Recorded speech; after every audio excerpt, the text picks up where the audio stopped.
सबसे पहला क्वेश्चन जो कल मैंने आपको टेस्ट में रखा था उसको पहले सॉल्यूशन देख लेते हैं सभी का।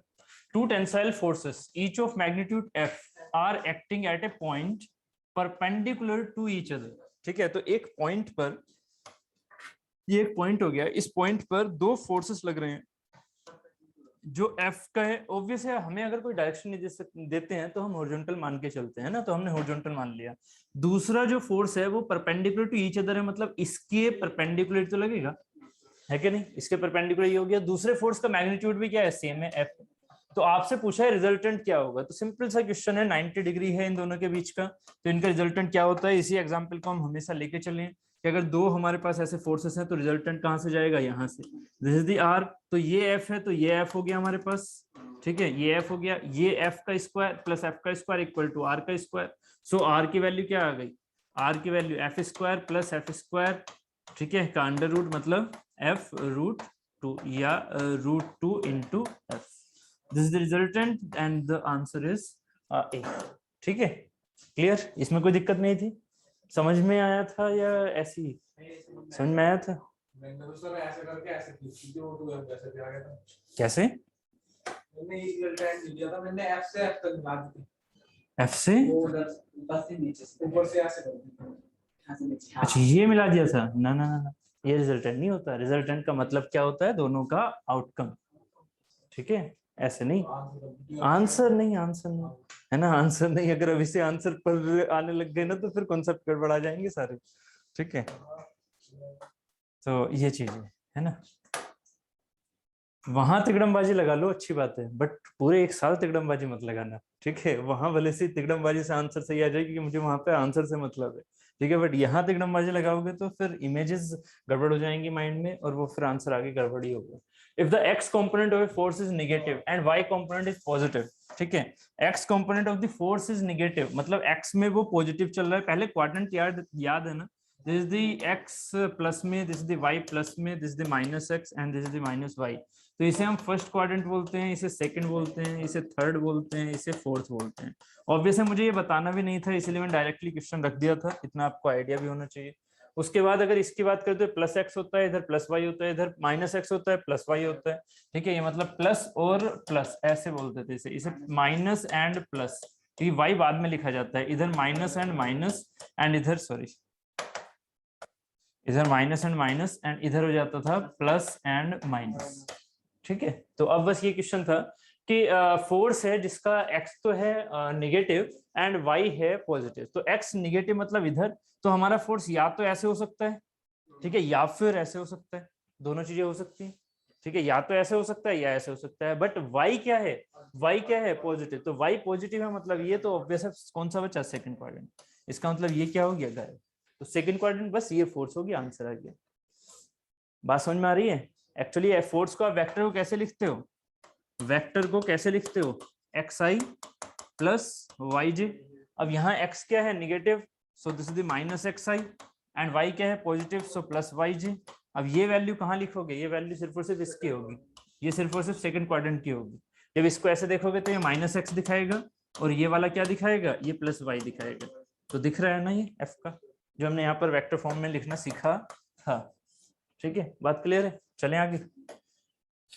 हाँ, इसमें ये देखिएगा भाई, मैंने आपसे कहा कि कोई भी चीज हो अगर वो इक्विलिब्रियम में है, what are the equilibrium condition to be satisfied for a particle applied with a system of non coplanar concurrent forces. Non coplanar concurrent forces हो या कुछ भी हो, आपके लिए मेन चीज क्या होती है कि इक्विलिब्रियम में अगर कोई भी बॉडी है तो मेरे पास सारी चीजें एफ एक्स भी, एफ वाई भी, और अगर 3D है तो एफ जेड भी, एफ एम एक्स भी, एम वाई भी और एम जेड भी, सबके सब क्या होने चाहिए, जीरो। ठीक है, तो हमारे पास क्या होना चाहिए, आंसर ये है, सुटेबल आंसर, एकदम बेस्ट है। ठीक है, आपके पास अगर ये एक्स वाई जेड दे रखा है तो ये भी आंसर हो सकता है, बट इससे ज्यादा बेटर कौन सा है ये, क्योंकि ये हर चीज को लेके चल रहा है। नॉन कोप्लानर मैंने बोला था 3 फोर्सेस होती हैं, और 3 फोर्सेस वो तीनों डायरेक्शंस में हो सकती हैं, एक्स में भी, वाई में भी, जेड में भी, इसीलिए। ठीक है, नॉन कोप्लानर से ये सेंस था। नेक्स्ट ये क्वेश्चन था, इसको मैंने आपको बताया भी था कि यहाँ पर सीधा आप लामीज थ्योरम यूज कर सकते हो। तो ये चीज यहाँ पर ऐसे टी हो गया, यहाँ पर ये ऐसे टी हो गया, यहाँ पर ये डब्ल्यू हो गया। बस मेन चीज क्या थी, एंगल्स निकालना। तो अगर ये 45, ये 45, तो ये कितना होगा, भाई ये नीली वाली लाइन 180 होती है ना, तो ये 45 45 90, तो 90 बचा, तो ये 90 हो गया। ठीक है, इन दोनों के बीच में अब कितना हो जाएगा, जोड़ दूं सीधा, 45 प्लस और ये 90 होगा, ये भी फिक्स है ना, 45 प्लस 90 मतलब 135। ठीक है, इधर भी क्या बचेगा 135, बस अब आंसर आ जाएगा, टी वाई साइन 135 बराबर डब्ल्यू वाई साइन 90। साइन 90 की वैल्यू 1। ठीक है, मुझे क्या निकालना है, टी निकालना है। साइन 90 की वैल्यू 1, टी वाई साइन 135, साइन 135 कितना होगा, साइन 135 कितना हो जाएगा, टी वाई साइन 90 प्लस 45। ठीक है, तो साइन टी बराबर साइन सॉरी डब्ल्यू, ये क्या है, ये थोड़ा मैंने गड़बड़ लिख दिया, डब्ल्यू बराबर, दिस इज द डब्ल्यू बराबर, ये है डब्ल्यू बराबर, है ना, डब्ल्यू बराबर टी वाई साइन 90 प्लस 45। अब ये चीज ना मैं तो आपको करवाऊंगा नहीं, बट ऐसा नहीं है कि आप याद नहीं रखोगे, ये कहीं पर भी यूज हो जाएंगे। कौन से वाली चीजें जो ट्रिग्नोमेट्री में रटा करते थे, याद आ रहा है, ट्रिग्नोमेट्री में साइन 90 माइनस थीटा क्या हुआ करता था, कोस थीटा, प्लस का माइनस का, प्लस का, कोस 90 माइनस थीटा, कोस 90 माइनस थीटा, बस भूल गए आप, यही चीजें गड़बड़ कर रहे हो। अब ऐसे अगर आंसर आपको मैकेनिक्स तो पूरा आता है, आपको इंजीनियरिंग पूरी आती है, यही गड़बड़ कर दिया तो आंसर तो गलत आएगा फिर। तो प्लीज ये चीजें याद रखना, ये मेरी जिम्मेदारी नहीं है, देखो है ना, ये चीजें आपको याद रखनी है। इधर वाले जो फर्स्ट क्वाड्रेंट होते हैं वो सारे के सारे प्लस होते हैं, चाहे टेन हो, कोस हो, साइन हो। अब आपको मैं इसमें कंफ्यूज नहीं करना चाहता, समझाने के लिए मैं समझा दूंगा क्या, कि साइन का ग्राफ होता है ये, तो ये होता है 0 से लेके और 180 तक हमेशा पॉजिटिव, जबकि कोस का ग्राफ होता है ये, तो ये होता है यहां से ऐसे, ये होता है यहाँ पर सिर्फ और सिर्फ 90 तक पॉजिटिव, उसके बाद निगेटिव।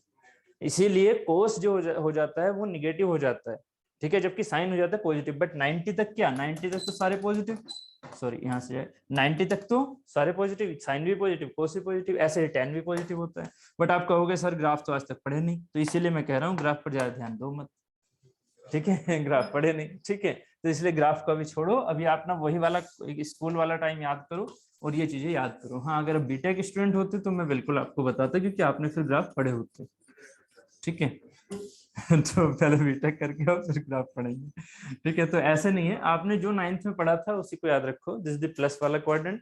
यहाँ साइन और कोस क्या हो गए थे, साइन रहेगा प्लस, यहाँ ये जो 90 माइनस थीटा, 90 माइनस थीटा मतलब क्या होगा, फर्स्ट क्वाड्रेंट 90 माइनस थीटा है ना, 90 प्लस थीटा थोड़ी है, 90 माइनस थीटा मतलब साइन, और ये 90 होता है तो चीजें चेंज हो जाती हैं, ठीक है। जनरली आपसे साइन कोस ही रहेगा, तो इसी को रिकैप्चुलेट करा रहा हूँ, साइन 90 प्लस थीटा, इसकी वैल्यू क्या थी, 90 है तो वो कोस में कन्वर्ट होगा, ठीक है, और साइन क्या होता है, प्लस होता है, ठीक है, तो कोस थीटा। और यहाँ पर कोस 90 प्लस थीटा, क्योंकि साइन, क्योंकि 90 है तो ये साइन में कन्वर्ट होगा, और क्योंकि ये सेकंड क्वाड्रेंट में आ गया तो माइनस होगा, ठीक है। बस ये वाली चीज हुआ करती थी, इसी को हम दूसरे तरीके से भी लिख लिया करते थे, क्या, साइन 180 माइनस थीटा। अब जब 180 है तो वो वही का वही रहता है, बस अगर ये सेकंड क्वाड्रेंट है तो प्लस रहेगा, ठीक है। कोस 180 माइनस थीटा, ये क्या होता है, कोस 180 है तो कोस का कोस ही रहेगा, बट क्योंकि ये सेकंड क्वाड्रेंट को दिखा रहा है, 180 माइनस थीटा 90 से ऊपर होता है ये वाली चीज, 180 माइनस थीटा, तो ये सेकंड क्वाड्रेंट को दिखा रहा है तो माइनस होगा, बस, ठीक है। जनरली यहीं तक पूछेगा, है ना, 180 तक ही आती हैं चीजें, ठीक है। 135 वगैरह, ये 270 तो बहुत मुश्किल है ना, ठीक है। तो यहाँ पर क्या होगा, ये 270 बनाने के लिए आपको बहुत एंगल कम हो जाएगा, तो यहाँ क्या होगा, साइन 135, साइन 135 की वैल्यू क्या हो जाएगी अब, T upon sine 90 plus theta, मतलब सेकंड क्वाड्रेंट में साइन क्या होता है, प्लस, सेकंड क्वाड्रेंट में साइन क्या है, प्लस, जो मैंने अभी बनाया था इस चीज को भी नोट डाउन कर लेना है एटलीस्ट, है ना। यहाँ पर सभी प्लस, साइन भी प्लस, कोस भी प्लस एंड टेन भी प्लस, ठीक है। यहाँ पर क्या होता है, साइन प्लस कोस माइनस, ठीक है। यहाँ पर क्या होता है, साइन भी माइनस एंड कोस भी माइनस, जबकि यहाँ पर क्या होता है, sine minus but cos plus, ठीक है। 10 वगैरह को आप सोचो मत, क्योंकि इतना कॉम्प्लिकेटेड आएगा नहीं, ठीक है। चलो यहाँ तक पहुंचो, आप क्या हो गया, T upon sine 90 plus theta, मतलब साइन 90 है तो कोस हो जाएगा, कोस ही सेकंड क्वाड्रेंट है तो प्लस रहेगा, तो कोस 45, ठीक है। कोस 45 की वैल्यू 1/√2 वो tan45 होता है, ठीक है। ये हो गया 1/√2। सो यहाँ से t की वैल्यू, ये 1/√2 क्या लिख दूं इसे, √2t, बताओ जरा। इसे √2t लिख दूंगा, 1/√2 √2 ऊपर जाएगा √2t हो जाएगा, ठीक है। √2t, तो t की वैल्यू कितनी आ गई, t की वैल्यू आ गई w/√2 is the answer, w/√2। ठीक है, इतना लेंथी क्वेश्चन नहीं था, वो तुम्हें समझाने में टाइम लगा, ठीक है। sin 90 cos 90 क्या होता है, ठीक है। बाकी ये क्या था, बस सिर्फ sin 135 की वैल्यू लिखनी थी, 1/√2 इधर जाके फिर w/√2 हो जाएगा, सीधा आंसर आ गया था, इसमें कुछ नहीं था, ठीक है। दूसरा तरीका, लामीज अगर नहीं याद आ रही है तो इनको x डायरेक्शन में काटो, x डायरेक्शन में इसका रिजोल्यूशन करो हर चीज के, y डायरेक्शन रिजोल्यूशन करो हर चीज के, क्या हो जाएगा, मोमेंट तो यहाँ पर हर चीज का 0 ही आएगा, क्योंकि वो सभी के सभी फोर्सेस यहाँ से जा रहे हैं। तो समेशन fx इक्वल टू 0 करो, समेशन fy इक्वल टू 0 करो, आपकी t की डायरेक्टिव वैल्यू आ जाएगी, क्योंकि होना तो इक्विलिब्रियम में चाहिए ना। ये लामीज थ्योरम वहीं से तो आती है, समेशन fx इक्वल टू 0 और समेशन fy इक्वल टू 0। चलो देखूंगा आप ना इस क्वेश्चन को करोगे किसके हेल्प से, समेशन fx इक्वल टू 0 एंड समेशन fy इक्वल टू 0। आपने हाँ तो कर दी सभी ने, बट सोचा भी या नहीं सोचा, इस चीज को भी तो क्लियर करूंगा, ठीक है। पहले ये समझा दूं, उसके बाद इसी क्वेश्चन को फिर से आपसे करवाऊंगा विदाउट लामीज, ठीक है। चलो नेक्स्ट करूं, आगे करूं, ये वाला बताओ क्या हो जाएगा। The force which meet at one point and have their lines of action in different planes are called as, मतलब मैंने आपको बताया था ना, डिफरेंट प्लेन की बात आ जाए तो तुरंत आपके माइंड में ये प्लेन आने चाहिए, ऐसे एक दीवार ये तो एक दीवार ये, ठीक है। अगर ये दोनों एक पॉइंट पर कट करते हैं, दो कोई फोर्सेस हैं वो एक पॉइंट पर कट करते हैं, बट उनकी प्लेन्स क्या है, अलग अलग, तो ये क्या है, non coplanar but concurrent, non coplanar but concurrent, तो कौन सा हो जाएगा, नॉन कोप्लानर बट कंकरेंट, ठीक है। Second is the answer. Next, ये बहुत ही सिंपल क्वेश्चन था, है ना, बहुत आसान था। An object 10 kilogram, mass weight 9.81 kilogram, ठीक है, on A spring balance, the value of g at this place is, तो हमारे पास जो w होता है वो क्या हो जाता है, m इंटू जी।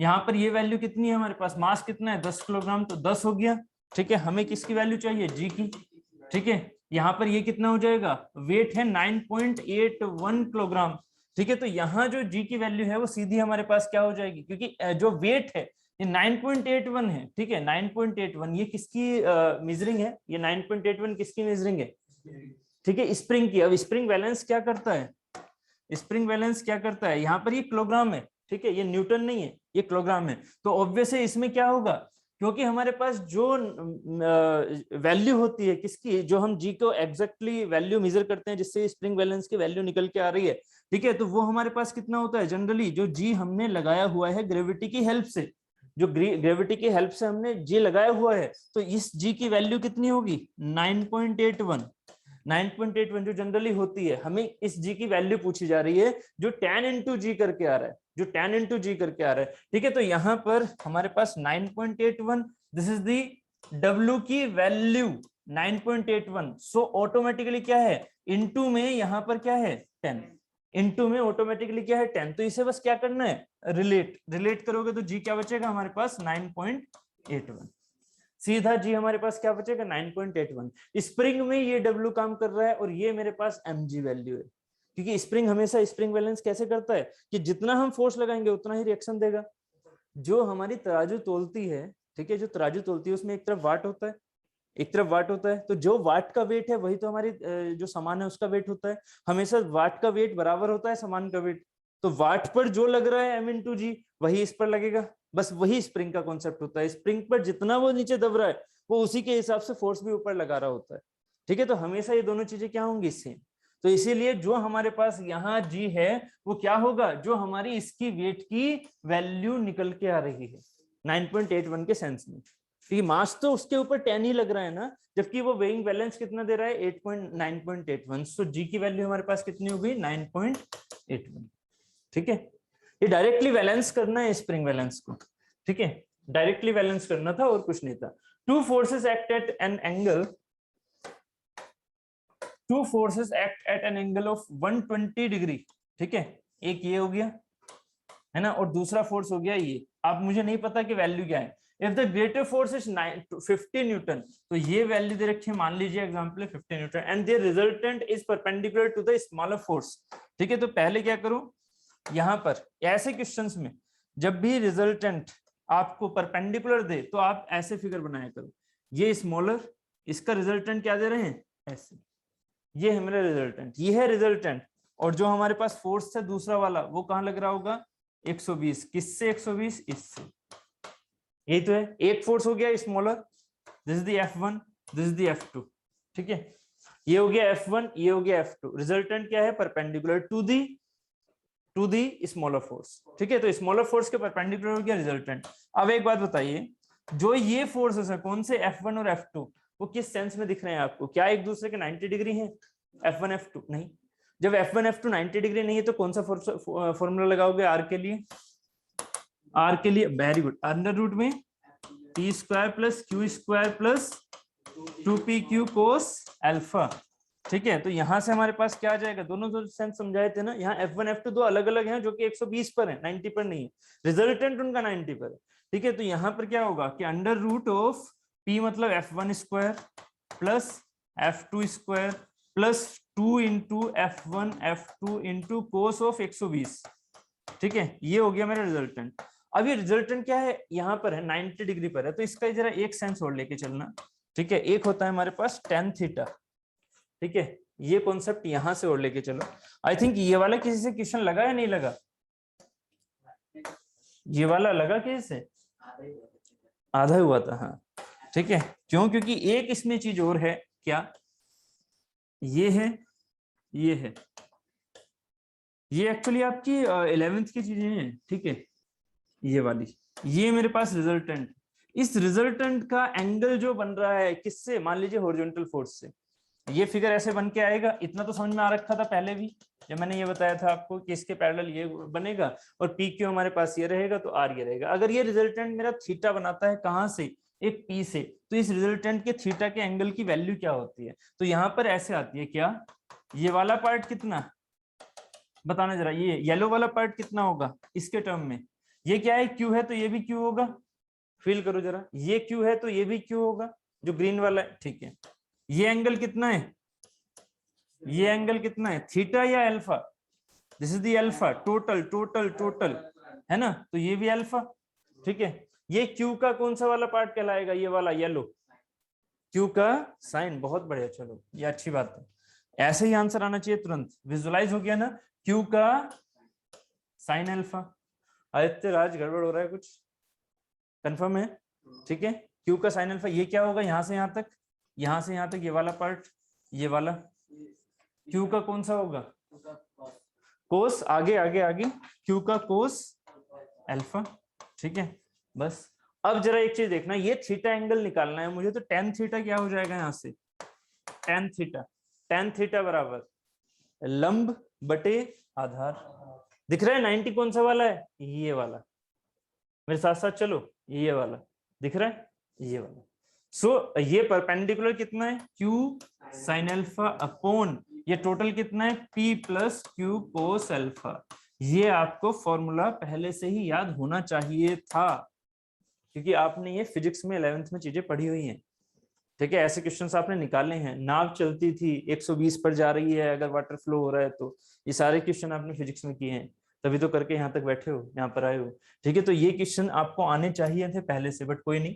तो यहाँ पर क्या होगा कि ये जो चीज है, यहाँ पर थीटा क्या है, थीटा कितना है 90 डिग्री, रिजल्टेंट ये तो बन रहा है ना, तो रिजल्टेंट अगर बनेगा तो आप इसे कैसे दिखा सकते हो, ऐसे करके, ऐसे करके, तो ये वही तो फिगर है जो हम यहाँ पर लेके चल रहे हैं, बस रिजल्टेंट इसका क्या है 90, इसका मतलब थीटा यहाँ कितना है 90, जबकि अल्फा कितना है यहाँ 120, ठीक है, थीटा 90 है तो tan 90 की वैल्यू लिखो जरा, tan 90 क्या हो गया यहाँ से, q sin alpha upon p plus Q cos alpha, या गलत बोल दिया, p cos alpha I think है ना, शायद q कोस अल्फा है, ठीक है, हाँ q sin alpha p plus, नहीं ठीक है, ठीक है, q sin alpha upon p plus Q cos alpha, ठीक है। अब इसमें पुट करो जरा, tan 90 की वैल्यू क्या होती है,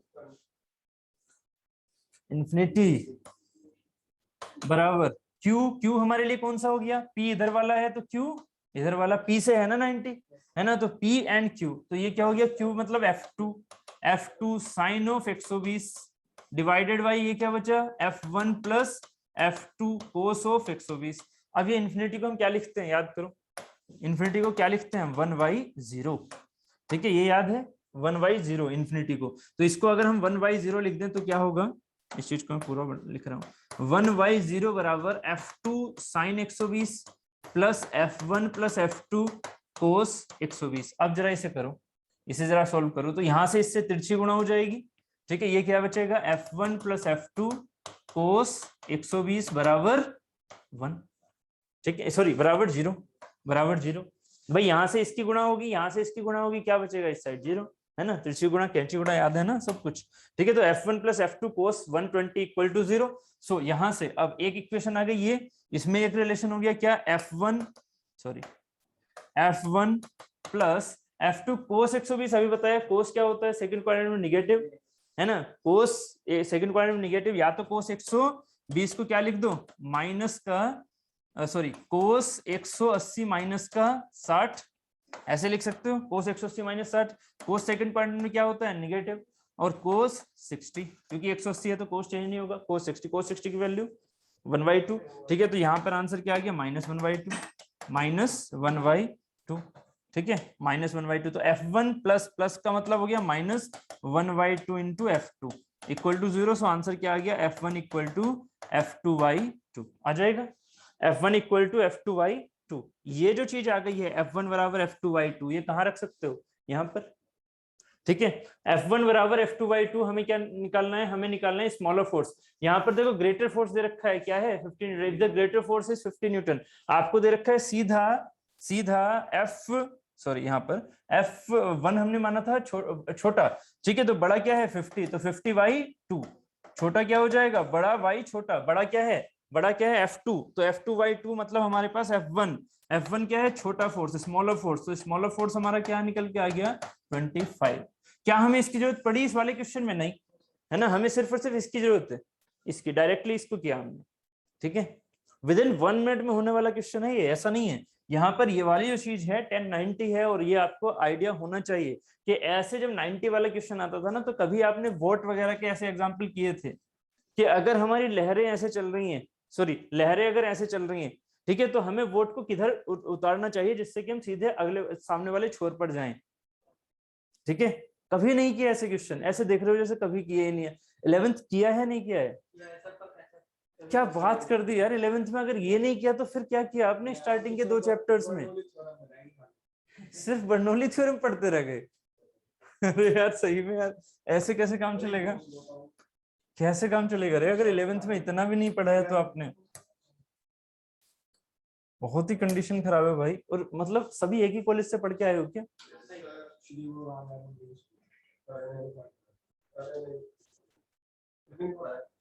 अच्छा, मतलब वो अच्छा कॉलेज है यहाँ का, मतलब स्कूल अच्छा है वो, ओके, अच्छा। तो इसका मतलब आप उससे थोड़ा से कम में पढ़े हो, तो इसका मतलब आपने बिल्कुल नहीं पढ़ा होगा। ये तो कंफर्म है, फिर जो आपकी एक्सपेक्टेशन उससे ज्यादा है तो ऑब्वियस है आपने भी ऐसा ही, तो मतलब ये चीजें पढ़ाते ही नहीं है, फर्स्ट सेकंड चैप्टर ही नहीं होता यार। बिना एग्जाम्पल के आपने क्वेश्चन पढ़ कैसे लिया होगा, वर्डिंग में नाव होती थी भाई, नाप के याद है, नाप के बाद कुछ याद नहीं यार, सही में। अब यार वही ना कि अगर मैं इन चीजों को बहुत अच्छे से पढ़ाने लग गया तो फिर मैं मैकेनिक्स कब पढ़ाऊंगा, ठीक है, जो अपनी इंजीनियरिंग मैकेनिक्स है। इसीलिए मैंने आपके ऊपर छोड़ी है ये चीजें, फर्स्ट क्वाड्रेंट सेकंड क्वाड्रेंट, इनकी वैल्यूज ये सब, ठीक है, ये आपके ऊपर छोड़ रहा था मैं इन चीजों को। अब मुझे यही नहीं आइडिया था कि यार ये चीजें भी आपने पढ़ी है नहीं। डीअलम्बर्ट्स प्रिंसिपल कल थोड़ा सा समझा दिया था बस, है ना, सीधा था reduction of the problem of kinetics, है ना, इनटू स्टैटिक में कन्वर्ट किया जाता था, ठीक है, हाँ, क्योंकि F माइनस एम में किया जा रहा था ना बराबर 0, तो समेशन Fx हमने 0 मान लिया, इसका मतलब इक्विलिब्रियम में लेके आ गए, जबकि वो डायनामिक में थी, ठीक है, इसीलिए third statement is the right statement, ठीक है। राजी हुआ था फिर आगे आपसे, ये वाला समझ में आया भी था, मैंने डीअलम्बर्ट्स कल ही तो समझाया था आपको। उसके बाद मेरी एक्सपेक्टेशन था कि ये क्वेश्चन आप कर पाओ। क्वेश्चन कर क्या रहे थे, हम बस के ऊपर चल रहे हैं तो चल रहे हैं ना, ठीक है, जबकि उसे हम क्या पढ़ते थे समेशन एफ एक्स, मैंने एम में जो लेके आया वो इधर ले आया, तो summation F X equal to 0, तो ये कुछ स्टैटिक वाला सेंस हो रहा है, तो डीएलएम्बर्ट्स ने यही तो कहा था क्या कि रिडक्शन ऑफ द प्रॉब्लम, मतलब रिडक्शन मतलब चेंज करना, reduction of the problem of kinetics मतलब जो भाग रहा है उसको किस में कन्वर्ट करने की कोशिश करना, स्टैटिक में। यही तो था, ठीक है। तो देखो यार राज, कोशिश ये करनी पड़ेगी, लैंग्वेज में हर एक क्वेश्चन के नहीं बता सकता है ना, थोड़ा सा जब माइंड में बैठ चुका है तो बस आपको वो लैंग्वेज ढूंढनी पड़ती है, ठीक है। क्योंकि मैं कोई वो नहीं हूं ना जो एग्जाम वहां सेट कर रहा है, मैं सिर्फ टीचर हूँ जो कि प्रेडिक्ट करता है। पूरे इंडिया में आपको कोई भी टीचर ऐसा नहीं मिलेगा कि एग्जैक्टली लैंग्वेज बता दे कि यही क्वेश्चन आएगा। हाँ, जो चीजें हमारे नॉर्मल होती हैं जैसे पॉइजंस रेशियो की वैल्यू डायरेक्टली पूछी जाएगी तो वो चीजें एक अलग होती हैं, बट अगर किसी एक थ्योरम से आप आंसर निकाल रहे हो तो वो अपनी लैंग्वेज खुद बनाएंगे ऑब्वियसली, ठीक है। तो which law of the motion of Newton's gives the measure of forces, second law. क्योंकि मेजर किससे होता है, F इक्वल टू एम में से, मतलब बेसिकली किससे, M sorry D Y D T M B, है ना, मैंने समझाया हुआ है। ये सिर्फ और सिर्फ कब लगता है, जब सॉलिड हो और वेलोसिटी क्या हो, आपकी लाइट ऑफ स्पीड से कम हो, स्पीड ऑफ लाइट से कम हो, ठीक है। चलो इसके बाद तो उम्मीद था इसमें तो कोई दिक्कत ही नहीं थी, क्योंकि मैंने ये लामिस थ्योरम ही समझाई है आपको, बाकी सारी चीजों की आपको जरूरत भी नहीं है, ठीक है। और यहाँ पर ये है भी साथ में कि equilibrium of the body applied with 3 concurrent forces, है ना, ये दोनों चीजें मैंने आपको समझा भी दी थी कि 3 कंकरेंट है तो इसमें लामिस थ्योरम लगेगी। क्लियर है, चलो नेक्स्ट, वेट ऑफ 500, ये क्वेश्चन अच्छा था, ठीक है। आया इसका आंसर, आया था, बहुत बढ़िया।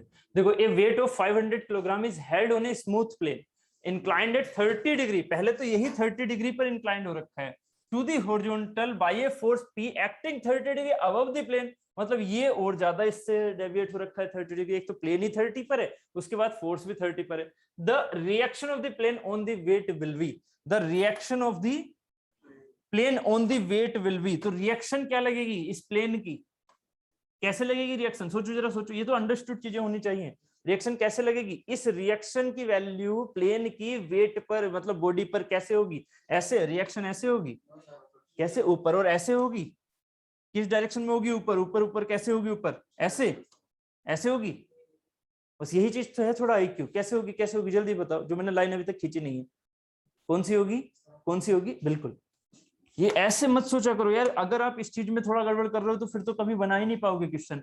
प्लेन बैठो, प्लेन पर वेट ये ऐसे रखा है तो रिएक्शन हमेशा कैसी होगी, उस प्लेन के परपेंडिकुलर, ये आ गई, बस ये तो खुद से प्लॉट करना पड़ेगा यार, हर चीज में मैं आपके साथ नहीं रहूंगा, बस मैंने आपको बेस समझाया है, रिएक्शन क्या होती है, जहां सरफेस कॉन्टेक्ट करे उसके परपेंडिकुलर, ठीक है। तो यार अगर वो चीज यहाँ चेंज कर देंगे तो आपको भी तो दिखाना पड़ेगा ना चेंज करते हुए, तो ये चीजें प्लीज यार थोड़ा सोचना पड़ेगा, अगर इतना नहीं सोच पाओगे तो फिर दिक्कत हो जाएगी, ठीक है। यहाँ तक हो गया, ये हो गई नॉर्मल। अब इसी की वैल्यू हमें चाहिए, ये कितना होगा हमें ये चाहिए, है ना, तो इसके इक्विलिब्रियम के हिसाब लगा लो कि ये क्या है, ये हमारा भी इक्विलिब्रियम के हिसाब से लगा हुआ है, तो इसमें इधर वाला पार्ट क्या होगा, P cos 30 ये होगा, है ना, इधर क्या होगा P sin 30, ऐसे ऐसे यहां से जाते हुए मान लो चाहे तो, ये क्या हो गया मेरा P sin 30, ठीक है, बात क्लियर है।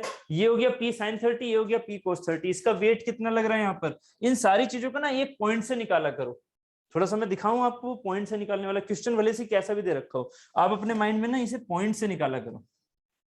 अब उम्मीद है ये सारी चीजें मिटेंगी नहीं, ठीक है, नहीं इस वाले फिगर में नहीं मिट पाएंगी, तो मैं अलग से एक फिगर बना रहा हूं, अभी आप ना थोड़ा सा इन चीजों को भूल जाओगे, किसको, इन चीजों को, ठीक है। मैं यहाँ दिखा रहा हूँ, यहाँ ऐसे समझ रहे हो, यहाँ पर ये जो P फोर्स लग रहा था, इसे P को यहाँ दिखाओगे ऐसे करके, दिख रहा है, ये जो ऐसे जा रहा था ये ऐसे जाएगा, अभी ये किससे है, यहाँ से 30 है, ठीक है, बात क्लियर है। तो ये क्या हो गया, ये क्या हो गया, this is the P cos 30, ठीक है, and this is the P sin 30।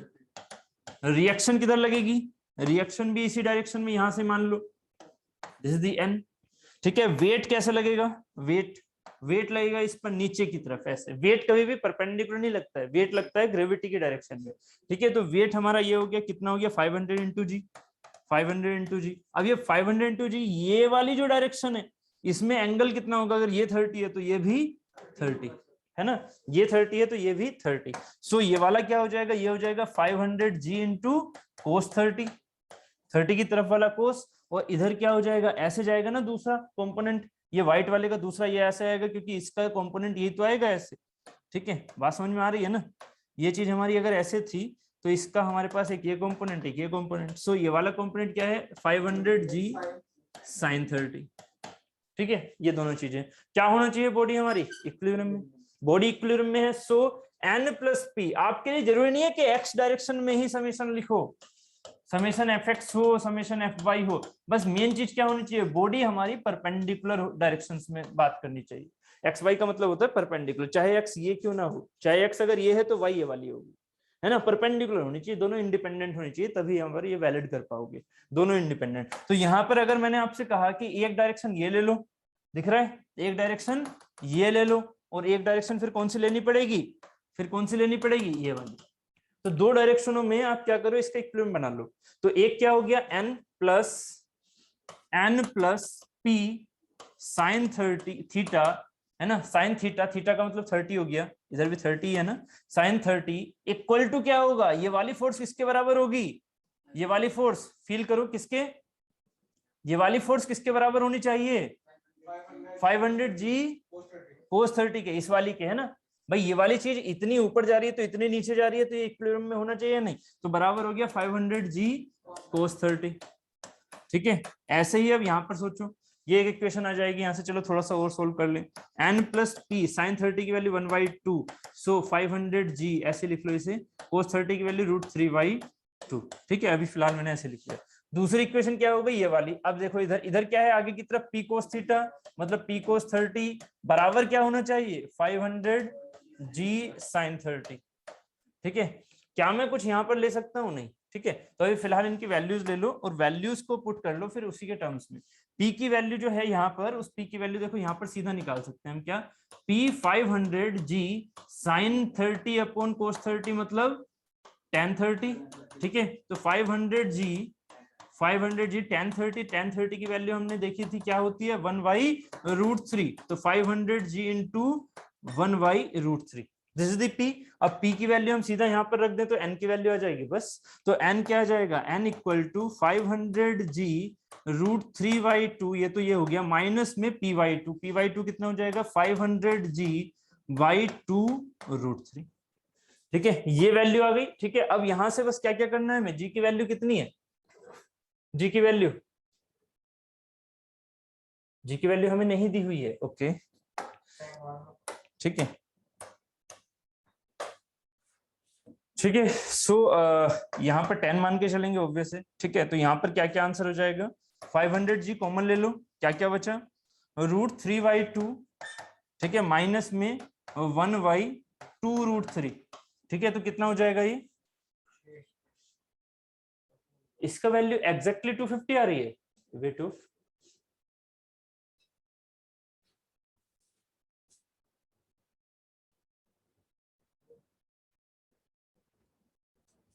n plus P sine theta equal to है 500 जी cos 30। इसका मैंने बी आंसर बताया ना आपको, ओके। रुको जरा एक सेकेंड, चलो इसे फिर फुल सोल्व करना एक बार। 500 जी इंटू ये कितना हो जाएगा, √3 इंटू 3 मतलब 3 इंटू 2 माइनस 1/2√3 माइनस 2 रहेगा, ठीक है, 2√3 रहेगा। ठीक है, तो यहाँ पर ये कितना हो जाएगा हमारा, 500 इंटू जी इंटू ये हो जाएगा 6 माइनस 5 मतलब 5/2√3। ठीक है, तो ये वैल्यू आ जाएगी हमारी, इसकी जरा कैलकुलेशन करना कितनी आ रही है, जल्दी से मोबाइल से कैलकुलेशन करो कितनी आ रही है, मोबाइल से कैलकुलेशन करो जल्दी से कितनी आ रही है, 500 जी इंटू 5/2√3।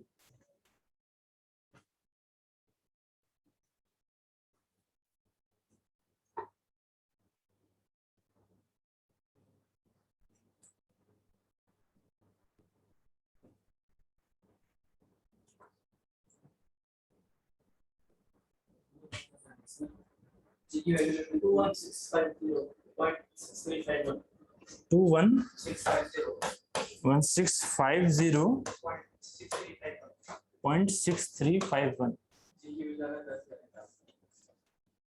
ओके, अप्रॉक्स 250 का ही हो सकता है, अप्रोच 250 है, बट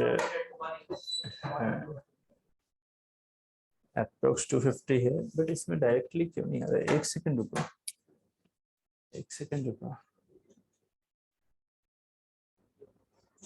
चलो मैं इसे अभी देखता हूँ, ठीक है। कहीं तो मैं इससे लेंदी लेके जा रहा हूँ, लेंदी लेके जाने की जरूरत होती नहीं है क्योंकि डायरेक्टली क्वेश्चंस होते हैं, ठीक है। अभी इस चीज को मैं फिर से देखता हूँ। पहले इस क्वेश्चन को कर लेते हैं। The figure below shows a weight of 20 kilogram suspended at one end of the cord and force of 30 kilogram applied at the other end. तो एक तो ये हो गया और एक ये हो गया, ठीक है। Over a pulley, neglecting the weight of the rope and pulley, tension in the cord will be, ठीक है। तो हमें क्या बताना है कि हमने रोप का वेट कैंसिल कर दिया, मतलब नेग्लेक्ट कर दिया। अब मुझे ये बताना है कि ये जो हमारे पास टेंशन है ये कितनी होगी। तो इसमें भी टेंशन टी आएगी इधर, इसमें भी टेंशन टी आएगी इधर, ठीक है।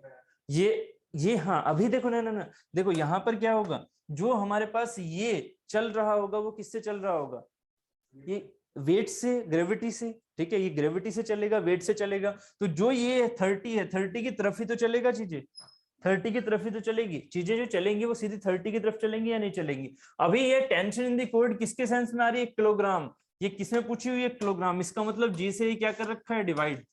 जी से डिवाइड पहले ही कर रखा है। थोड़ा यूनिट पर भी ध्यान देना। जो टेंशन होती है वो हमेशा क्या होती है, बल। बल मतलब फोर्स। फोर्स किस में होता है, न्यूटन में। अगर आंसर किलोग्राम में दे रखा है तो जी से क्या है, डिवाइडेड। आंसर क्या है, वो टी वाई जी का आंसर दिया हुआ है।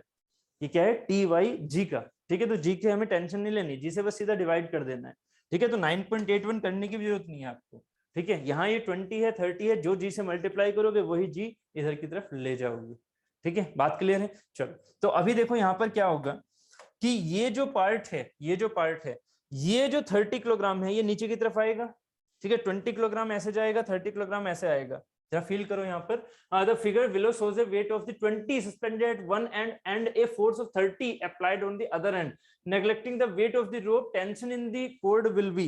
अब ये जो टेंशन है, क्या ये टेंशन कभी भी इक्विलिब्रियम में हो सकती है अगर 20 एक तरफ और 30 एक तरफ है? नहीं, टेंशन आएगी, टेंशन आएगी, बट ये मूविंग में होगा या नहीं होगा, बिल्कुल मूविंग में होगा, ठीक है। तो बस यही चीज हमें लेके चलनी होगी कि जो नेट फोर्स लग रहा है, जो इस पर नेट फोर्स लग रहा है, ठीक है, वो हमारे लिए किसके बराबर हो जाएगा, वो हमारी किसके बराबर हो जाएगा। चाहे इसकी इक्विलिब्रियम की बात करो, ये किससे भाग रहा होगा, एम में से। ये किससे भाग रहा होगा, एम में से इधर की तरफ। ये किससे भाग रहा होगा, एम में से नीचे की तरफ, ठीक है। नेट फोर्स हमारा किसके बराबर हो जाएगा, एम में से। भाई नेट फोर्स क्या होगा, ये पूरी बॉडी क्या है, भाग रही है एक साइड को, ठीक है। तो इधर से ये भागेगा ऊपर की तरफ, उतना ही तो ये नीचे की तरफ भागेगा, ठीक है। तो जितना ही ऊपर की तरफ भागेगा उतना नीचे की तरफ भागेगा। तो नेट फोर्स हमारा एम में होगा हर एक बॉडी पर, चाहे इसकी बात करो चाहे इसकी बात करो, ठीक है। तो यहाँ जो ये वाली इक्वेशन बनेगी उसमें क्या होगा, ये 20 kg मतलब 20 इंटू जी, मैंने इंटू जी कर दिया, केजी नहीं लिए, 20 इंटू जी, ठीक है। ये हो गया मेरा न्यूटन, ठीक है। तो यहाँ क्या होगा, टी माइनस 20g बराबर 20 into A. This is the first equation. ये होती है डायनामिक केस में। क्या कि मैंने आपसे कल भी बोला था, मैंने कल भी बोला था क्या, सिविल को ये क्वेश्चन बहुत ही रेयर मिलते हैं, बट आपको थोड़ा बहुत समझाना है मुझे डायनामिक का, ठीक है। कल भी बोला था कि मैंने इसको अलग से नहीं पढ़ाया, ना ही अलग से पढ़ाने की मुझे जरूरत है, क्योंकि बहुत ही रेयर आते हैं आपके यहाँ, ठीक है। तो यहाँ क्या होता है कि जो समेशन एफ होता है ना, समेशन एफ वो 0 नहीं होता। ये क्या होता है, ये नेट फोर्स के बराबर होता है, एम ए के बराबर होता है, जिससे ये बॉडी घूमना, जिससे बॉडी चलना शुरू करेगी। आप खुद सोचो, एक तरफ ये है एक तरफ ये है, कोड से लटका रखा है, तो क्या ये कभी रुका रहेगा, किसी भी कंडीशन में, किसी भी कंडीशन में क्या ये कभी रुका रहेगा, कभी नहीं। सिर्फ एक कोड है, आप और कोई बल नहीं लगा रहे हो, एक्सटर्नल कोई फोर्स नहीं लगा रहे, सिर्फ कोड है जिसमें टेंशन आ सकती है, और ये वेट कम है ये वेट ज्यादा है, क्या ये कभी रुकेगा, कभी भी नहीं। आप ये सोच रहे हो यहाँ ज्यादा कर दूं, ऐसे कभी नहीं रुकेगा भाई। ये ज्यादा है, ये ज्यादा है तो ऑलवेज क्या होगा, ये ऐसे जाएगा, ऑलवेज ये ऐसे जाएगा, मतलब ये हमेशा डायनामिक में रहेगा, ये कभी भी स्टैटिक में नहीं रहेगा। तो ये केस हमारा डायनामिक का है, ना कि स्टैटिक का। तो डायनामिक में क्या होता है, समेशन एफ नेट, ये याद रखना, ठीक है। As a civil student summation F net equal to होता है एम में। फॉर द मैकेनिकल स्टूडेंट ये चीज मुझे समझानी है आगे, कर्विलिनियर एंड आपके इसके लिए लीनियर मोशन पे, रेक्टिलिनियर। तो रेक्टिलिनियर, कर्विलिनियर में ये हम चीजें लेके चलेंगे आगे। अभी सिर्फ और सिर्फ आप याद रखेंगे summation F net equal to M में होता है। तो समेशन एफ नेट अगर इस पर लगाऊंगा तो भी आना चाहिए, इस पर लगाऊंगा तो भी आना चाहिए। तो ये बॉडी पर जो एफ नेट है, अब बताइए ये बॉडी अगर आगे की तरफ भाग रही है, ऐसे जाएगी ना, 20 किलोग्राम ऐसे जाएगी, 30 किलोग्राम नीचे की तरफ आएगी, साफ दिख रहा है। तो 20 किलोग्राम अगर ऊपर जाएगी तो ये वाला फोर्स ज्यादा होना चाहिए, किससे, इससे। सो टी माइनस 20g बराबर क्या होगा, ये दोनों बराबर थोड़ी है, बराबर थोड़ी है। अगर बराबर हो तो 0 हो जाता है, तो ये बराबर नहीं है, इसका मतलब एफ नेट किसके बराबर होगा, एम में के। एम में किसका, एम किसका, इसका। और ए क्या, जिससे जा रहा है, तो किससे जा रहा है, मान लेते हैं ए से जा रहा है। ये पूरी बॉडी किससे जा रही है, ए से जा रही है, ठीक है। ए कोई एक्सेलरेशन कर रही है ये, ठीक है, तो ए से जा रही है, तो ये हो गई एक इक्वेशन। दूसरी इक्वेशन किस में लगेगी, इसमें। अब इसका वेट कितना होगा नीचे की तरफ, 30 इंटू जी, 30 इंटू जी। अब जरा सोचिएगा, अगर ये 30 इंटू जी है तो क्या होगा, 30 इंटू जी, ठीक है। ये 30 इंटू जी माइनस करूं या टी माइनस करूं, मतलब टी माइनस 30 जी करूं या 30 जी माइनस टी करूं, सोच के बताओ। 30 जी माइनस टी करूंगा, क्यों, क्योंकि 30 जी ज्यादा दिख रहा है, क्योंकि ये चीज इसे नीचे लेके जा रही है, तो 30 जी माइनस टी, ये किस में जाएगा, जितने एक्सेलरेशन से ये आ रहा है उतने ही एक्सेलरेशन तो ये आएगा, क्योंकि कोड हमेशा टेंशन में होगी। अगर आप इसका एक्सेलरेशन ज्यादा कर दो, इसका कम कर दो, तो क्या होगा, कोड तो स्लैक हो गई है ना, बीच में से ढीली पड़ गई। ऐसा करना नहीं है, आपको क्या करना है, यहां से जितना एक्सेलरेशन है उतना ही एक्सेलरेशन इसका, तो यहाँ पर एक्सेलरेशन तो ठीक है, summation F net equal to M में तो ये तो सेम रहेगा, बट क्या है, एम की वैल्यू में 20 लिखूं, यहाँ पर एम की वैल्यू 20 लिखूं, नहीं, ये क्या लिखी जाएगी, इस बॉडी की, तो इस बॉडी की क्या है, एम 30। तो एक इक्वेशन ये बनी थी और एक इक्वेशन हो गई ये, दो इक्वेशन, दो अननोन, कौन से, टी एंड ए, आंसर आ जाएगा आराम से। ठीक है, तो ये सेंस होता है हमारा इस क्वेश्चन को निकालने का। ठीक है, तो यहां से हमारे पास क्या आंसर आ गया, कर लेते हैं इसे जल्दी से। टी से टी कैंसिल कर दो, क्या बचेगा, 30 माइनस जी मतलब 10 जी, 10 जी बराबर क्या हो जाएगा, 20 प्लस 30 मतलब 50a। सो टी की वैल्यू क्या हो गई, क्या मैं किसकी निकाली, ए की वैल्यू निकाली, चलो 10 जी डिवाइडेड बाई 50 मतलब जी बाई 5 है ए की वैल्यू।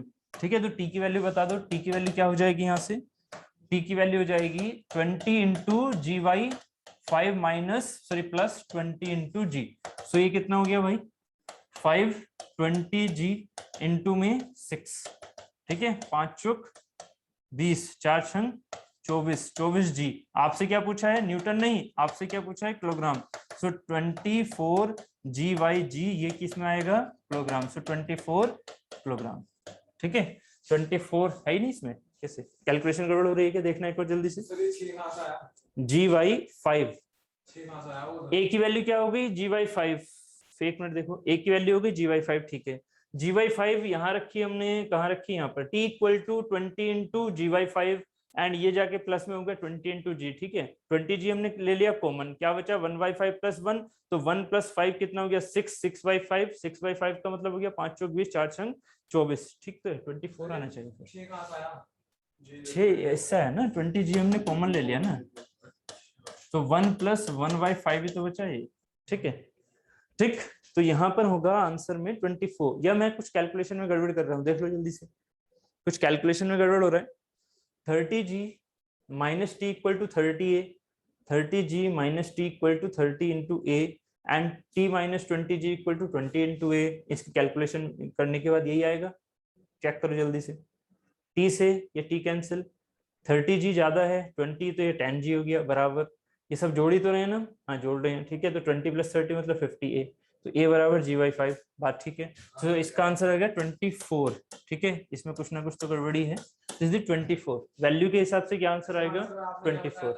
इसका आंसर आई थिंक मैंने बताया होगा, क्या बताया होगा, बी बताया था क्या, एक बार चेक करो, क्वेश्चन नंबर तो एग्जैक्ट याद नहीं है, वो आप चेक करो कौन से में होगा ये होगा आई थिंक 11वां 12वां होगा ये। ओके, ए है, ओके,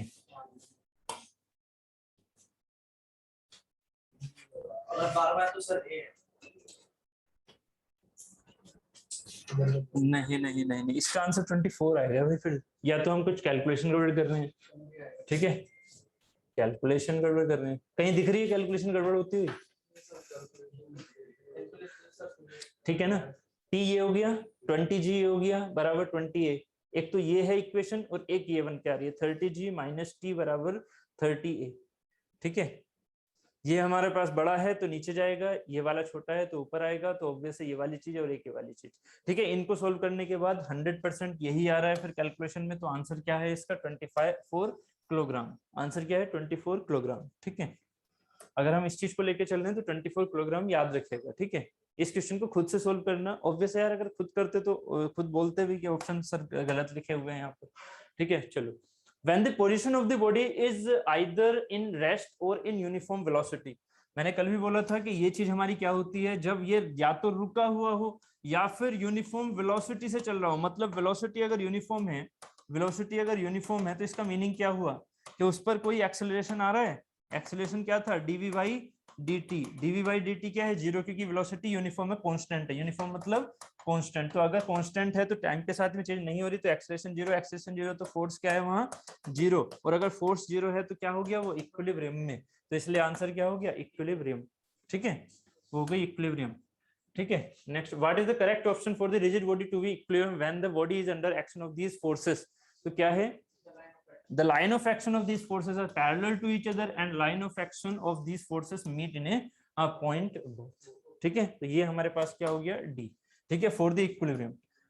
नेक्स्ट, इस क्वेश्चन की बात की थी, ये मैंने कल बता भी दिया था क्या होगा। यहाँ पर थ्रस्ट हमें ए पर पूछना है, तो थ्रस्ट का मतलब होता है इस पर लगने वाला फोर्स। तो इस पर लगने वाला फोर्स क्या होगा, जो ये वाला फोर्स है उसका ये वाला कंपोनेंट। सो एफ साइन 60, एफ साइन 60 की वैल्यू निकालोगे तो यहाँ पर 0.866 आ जाएगा। ठीक है, बात क्लियर है। चलो, अब मैंने आपसे कहा कि एक क्वेश्चन मुझे इस तरह से करके दिखाओ। कहाँ गया भाई, कहाँ गया, ये लामीज वाला था, लामीज वाला था, लामीज वाला था, कहाँ गया ये रहा। चलो, इसे विदाउट लामीज करके दिखाओ। समेशन एफ एक्स बराबर 0, समेशन एफ वाई बराबर 0 करके, और यहां से मुझे टी की वैल्यू बताइए इस फिगर के थ्रू।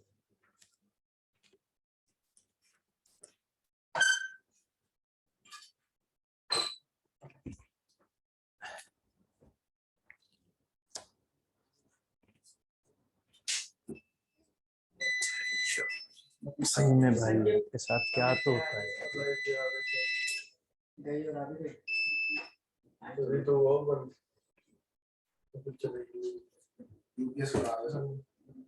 सर यार यूपीएस में प्रॉब्लम हो रही है। क्या फायदा है यूपीएस को झटका में जेल से। चलो तो वहां पे क्या होता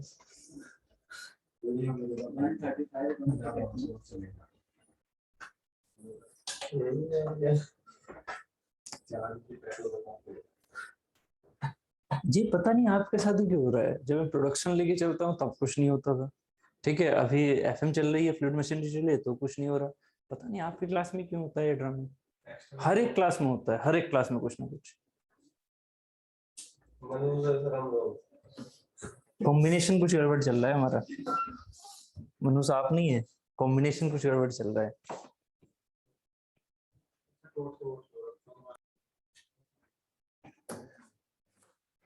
अच्छी बात है, चलो थोड़ा डांट के समझ में आता है, समझ में आए, मेन चीज मेरे लिए ये है, समझ में आए। सही सही। चलो, तो अभी क्या है, अब हम बात कर रहे थे फ्रिक्शन। फ्रिक्शन क्या होता है, सबसे पहले फ्रिक्शन क्या है। ठीक है, फ्रिक्शन अपोजिट फोर्सेस। चीटिंग कर दी, एग्जैक्टली वर्डिंग बता दिए जो मैंने लिखे हुए थे ना। ठीक है, ये ऐसे नहीं भाई, देखो हाँ, बताओ क्या होगा फ्रिक्शन।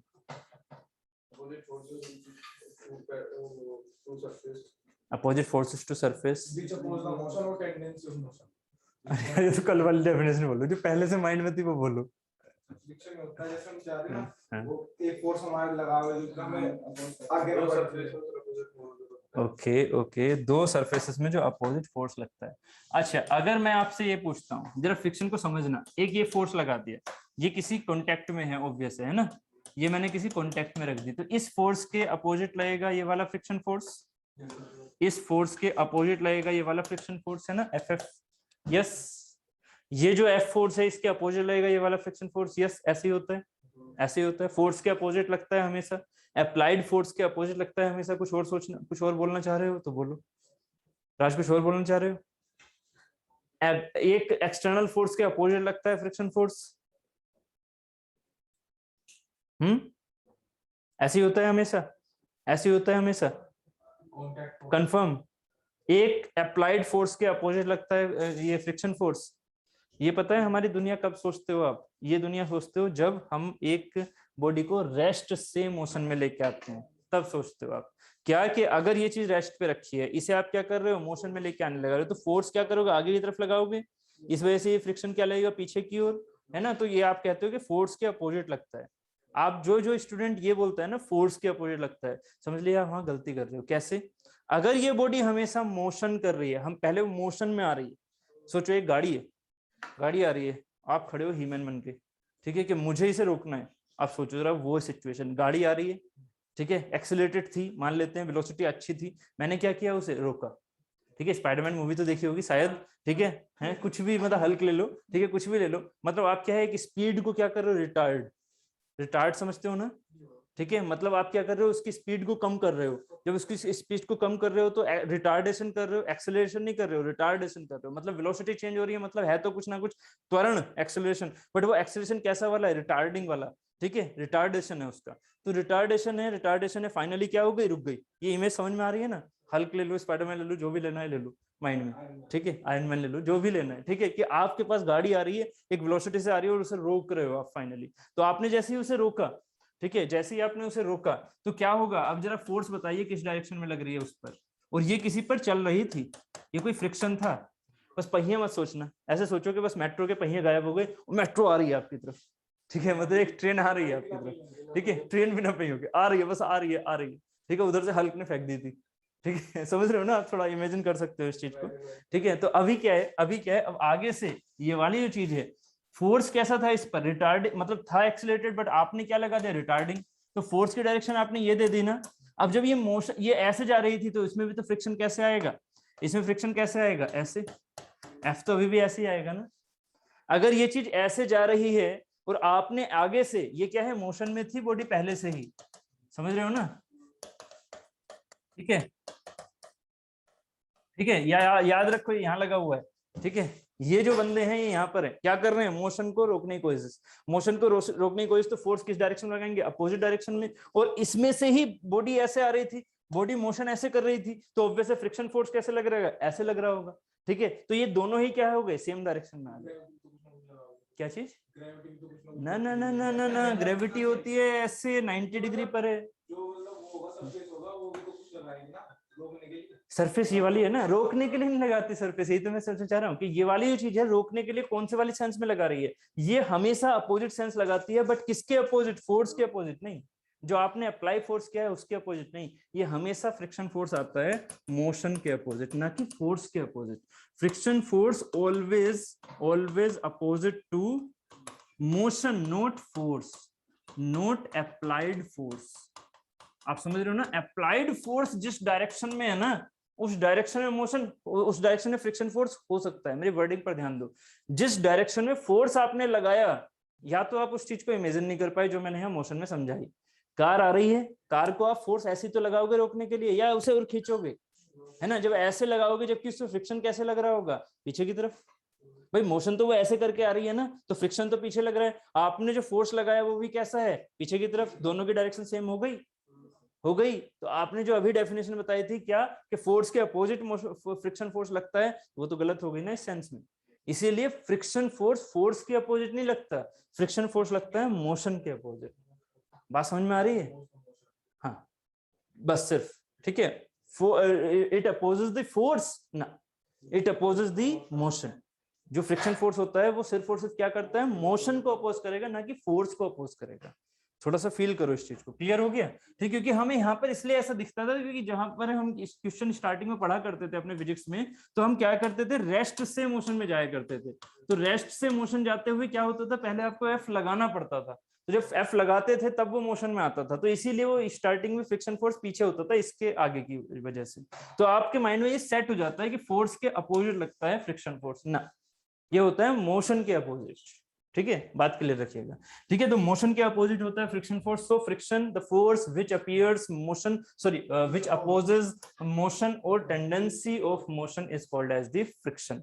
ठीक है, based on the application process friction is divided into two categories, ठीक है, एक तो होता है ड्राई फ्रिक्शन, एक होता है वेट फ्रिक्शन, ये ड्राई फ्रिक्शन क्या होता है, ड्राई फ्रिक्शन होता है ये चीज, ध्यान से समझना इस चीज को, ड्राई फ्रिक्शन होता है ये वाला, एक सेकेंड, देखो ड्राई फ्रिक्शन होता है ये, ड्राई फ्रिक्शन होता है जैसे कि आपके पास एक बॉडी है, ये मान लीजिए जैसे कि हमारे पास ये पार्ट है जो कि आपको ये दिख रहा है एकदम स्मूथ है, और ये मान लीजिए ये इसके ऊपर मैंने ये रख दिया, ऐसे ये रख दिया, तो आपको क्या दिख रहा है कि ये वाली जो चीज है ये भी स्मूथ, ये भी स्मूथ, हो सकता है इनके बीच में फ्रिक्शन कम हो, ठीक है, आपको दिख भी रहा है, बट ऐसा नहीं है, ठीक है, आपको जो चीजें स्मूथ दिखती हैं, मैं आपको रियल वर्ड बता रहा हूँ, रियल वर्ल्ड में जितनी भी चाहे आपकी स्मूथ सरफेस क्यों ना हो, ठीक है, वो हमेशा क्या होती है, रफ, हमेशा रफ। आपको ये दोनों ही चीजें स्मूथ दिख रही हैं, ऐसे और बना लो चाहे। ये दो सरफेस स्मूथ हैं कैसे, अभी इस चीज को यहां से देख लो कैसे। अभी एक से, शीशा भी रफ होता है, सभी चीजें रफ हैं, सभी चीजें।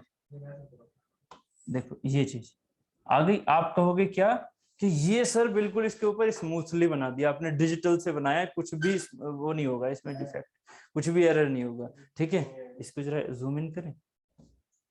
ठीक है, ये तो इतने में जूम इन हो रहा है, तो आपको क्या दिख रहा है ये चीज। बट अगर आप मेरे पास आओगे ना तो आपको क्या दिखेगा, अगर आप मेरे पास आके खड़े होगे ना, जो मुझे दिख रहा है यहाँ पर क्या दिख रहा है, बहुत ही छोटे छोटे छोटे छोटे पिक्सल्स, बहुत छोटे छोटे पिक्सल्स। आपको तो ये अभी भी लाइन दिख रही होगी क्योंकि मैंने डिजिटल पे बनाया है। ठीक है, बट अगर आप मेरे पास खड़े होगे ना आगे, तो कितना छोटा छोटा पिक्सल्स दिख रहा है, ये दोनों एक दूसरे के ऊपर ना ओवरलैप कर रही हैं अलग अलग टाइप से। ठीक है, तो ये जो चीज है ये हमेशा क्या होती है, ये हमेशा क्या होती है, ये होती है हमेशा ऐसे कि ऊपर वाली सरफेस जो है वो ऐसी ऐसी होगी, ऐसे ऐसे कुछ। ठीक है, ये कब है, ये बहुत ही माइन्यूट स्केल पे भी बना दिया मैंने। ठीक है, डिजिटल में बना रहा हूँ तो बहुत ही डिजिटल में बना रहा हूँ तो बहुत ही माइन्यूट स्केल की बात हो रही है। बट जो हमारी रियल चीजें हैं, रियल चीजें डिजिटल पे तो बन नहीं रही, रियल चीज तो हमारी नॉर्मली किसी प्रोसेस से बन रही है। कौन सी प्रोसेस से, या तो मैन्युफैक्चरिंग कर रहे हो, कैसे कर रहे हो, कटिंग करके, ठीक है, या फिर उसकी कास्टिंग कर रहे हो। ठीक है, तो ये जो चीजें होती हैं, ये जो चीजें बन रही हैं, वो सरफेस कैसी है, स्मूथ नहीं है। आप अपने हाथ को देखते हो तो कहते हो कि सर ये स्मूथ है, नहीं रफ है। इसका रफ का मतलब ये नहीं है कि ये ऐसे ऐसे जो जा रहा है वो रफ है। ठीक है, ये ऐसे ऐसे जा रहा है वो रफ है, नहीं, ये जो छोटा सा पार्ट है ना इसमें भी रफनेस है, ये छोटा सा पार्ट है इसमें भी रफनेस है। तो ये जो रफनेस है इसकी रफनेस आपने ऐसे दिखा दी। अब ये जो दो पार्ट हैं, इन जब दो पार्ट को कांटेक्ट में लेके आओगे, इन दो पार्ट को जब कांटेक्ट में लेके आओगे तो क्या होगा। ठीक है, अब जब ये दो पार्ट एक एक दूसरे के कांटेक्ट में आएंगे तो ये कुछ ऐसे आएगा, देखना जरा, ये कुछ ऐसे आएगा।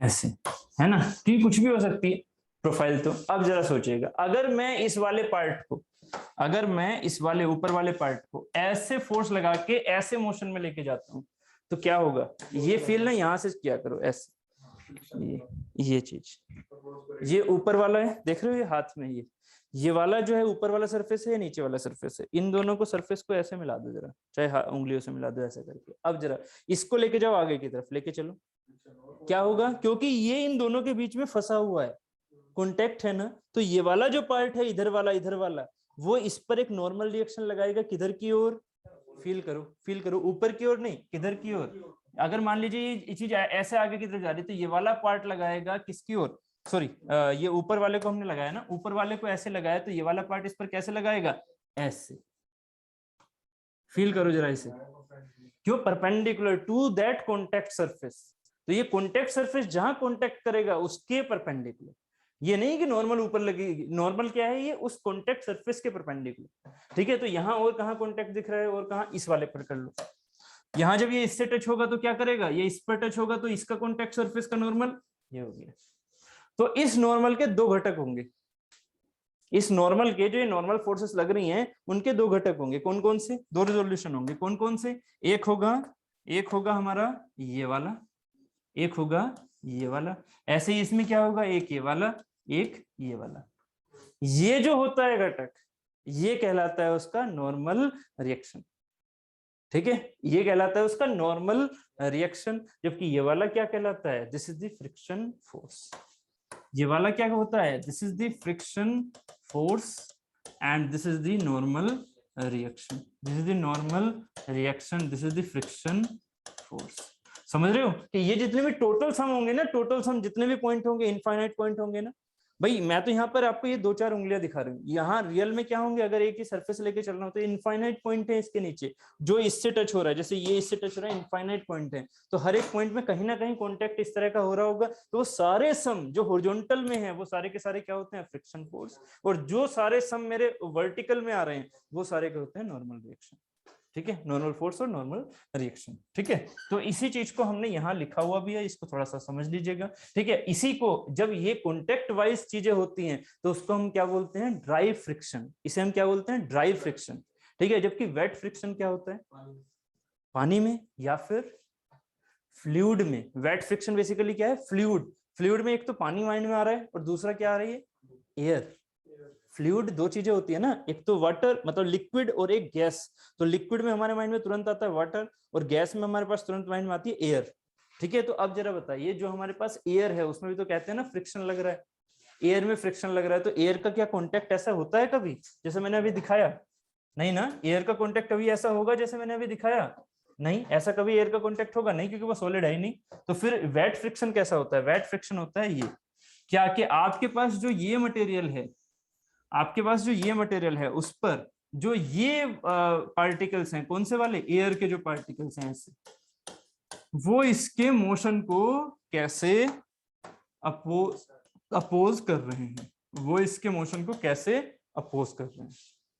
This is the friction force due to wet condition. Wet का मतलब क्या हो गया, या तो एयर ही एयर है या फिर वाटर ही वाटर है, मतलब फ्लूइड है। वर्डिंग क्या आएगी, फ्लूइड है।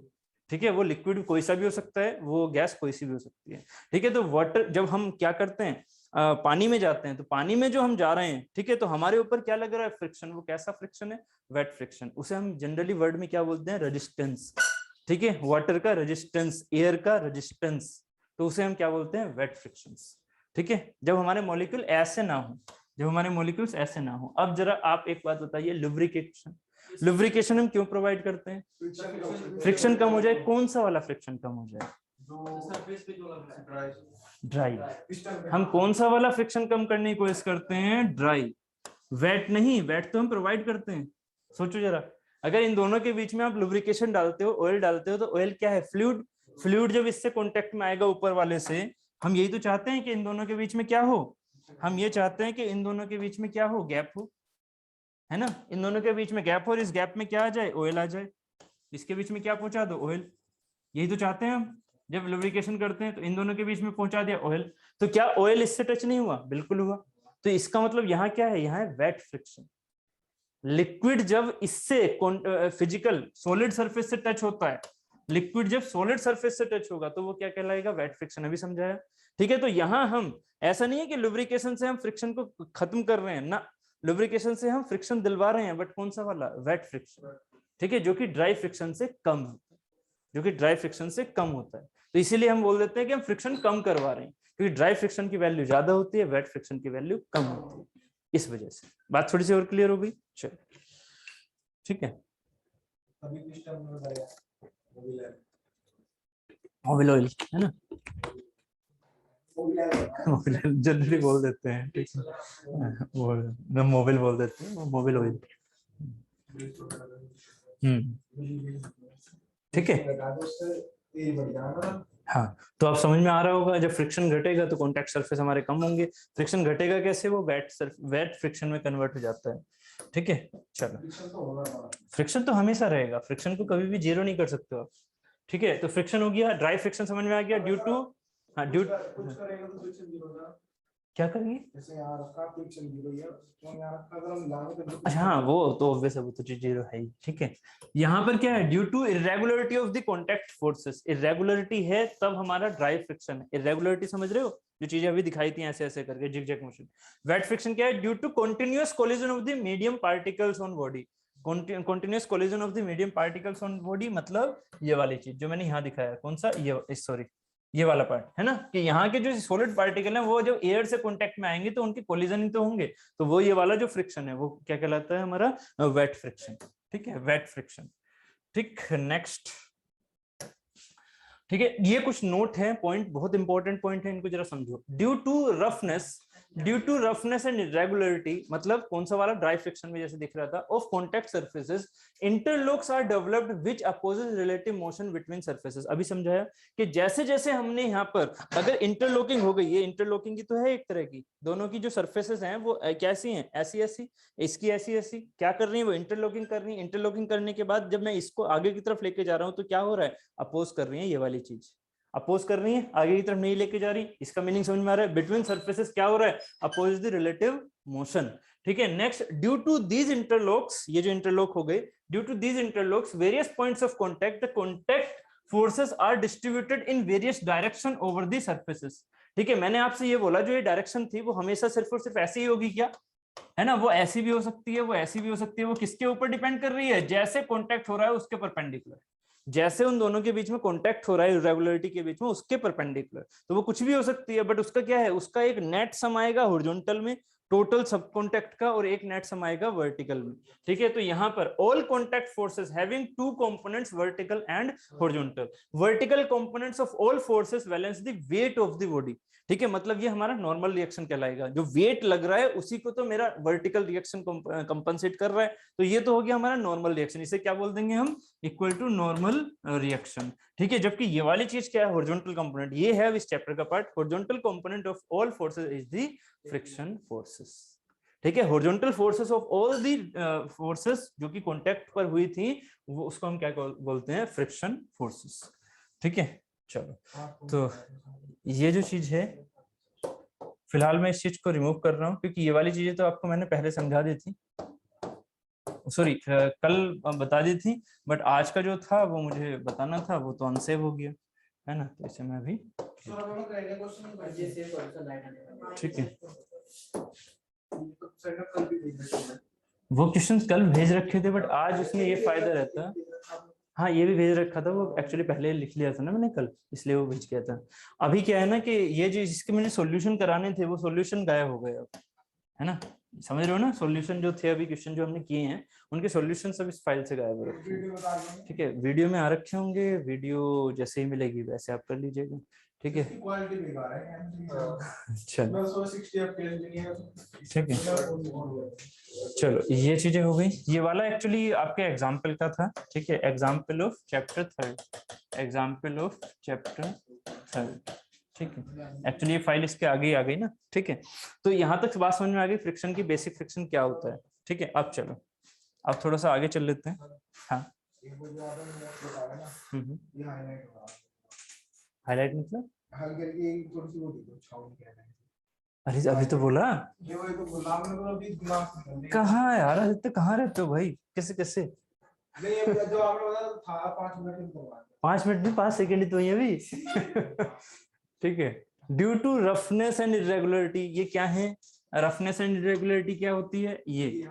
ठीक है, due to roughness and irregularity of contact surface interlocking are developed, interlocking बन रही है। ठीक है, बन रही है, which opposes the relative motion, relative motion जब हो रहा है तभी तो इंटरलॉकिंग रोक रही है उसे, है ना, तो ये first line. Second, due to these interlocks at various point of contact the contact forces are distributed in various direction, जहां जहां कॉन्टैक्ट होगा उसमें ये फोर्सेस आएंगे ऐसे, ये फोर्सेस आएंगे ऐसे, ये फोर्सेस आएंगी अलग अलग डायरेक्शन में, बट इनका नेट सम जो एक हॉरिजॉन्टल में कंपोनेंट देगा एक वर्टिकल में देगा, हर एक पॉइंट का नेट सम बोल रहा हूं, तो नेट सम हर एक पॉइंट का, एक वर्टिकल एक horizontal, so all contact forces having two component vertical and horizontal. Vertical component जो होते हैं वो क्या कहलाते हैं, वो हमारे न्यूट्रल सॉरी नॉर्मल रिएक्शन कहलाएंगे, जो कि वेट ऑफ द बॉडी को बैलेंस करेगा। ठीक है, जबकि horizontal component of all forces क्या है, फ्रिक्शन फोर्सेस। ठीक है, बात ठीक है, नेक्स्ट। हाँ, मुझे अब आपको समझाना है, कुछ क्वेश्चंस को लेके चलेंगे। ठीक है, आपके यहाँ इतना नहीं आएगा, इतना मैं लेके भी नहीं चल रहा है, क्योंकि सिविल स्टूडेंट के लिए इतना ज्यादा जरूरी भी नहीं है क्या कि रोलिंग फ्रिक्शन एंड ये चीज कभी पढ़ी है आपने, अगर पढ़ी है तो मैं बता दूंगा, नहीं तो फिर ये चीज नहीं लेके चलूंगा। ये चीज ऐसे जाती है, पढ़ी है कभी? नहीं नहीं, ये सोम नहीं है, ये फ्रिक्शन वाला ग्राफ, फ्रिक्शन वाला पढ़ा है क्लास 11 चैप्टर 5, फ्रिक्शन वाला नहीं, ज्यादा लंबा पहुंच गया, शायद तीसरा था, पांचवें था, अच्छा कल ही देखा है। तो ये वाला जो ये वाला चीज होती है ना, ये क्या कहलाता है मेरा, रोलिंग फ्रिक्शन, और ये क्या कहलाता है मेरा, स्टैटिक फ्रिक्शन। ठीक है, ये कहलाता है स्टैटिक फ्रिक्शन, ये कहलाता है रोलिंग फ्रिक्शन। ये पढ़ा है कभी? नहीं, ठीक है, नहीं आ रहा ना, तो चलो फिर रहने दो। ठीक है, अच्छा हुआ कि पहले सेव कर लिया, आपने बहुत सही किया, बहुत सही किया। जैसे एकदम हाथ और एकदम से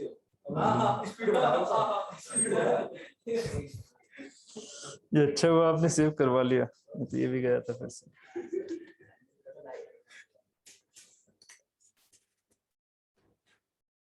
भारी नुकसान है, दोबारा जवाब बनाना पड़ेगा। अरे नहीं, उसमें कुछ नहीं है।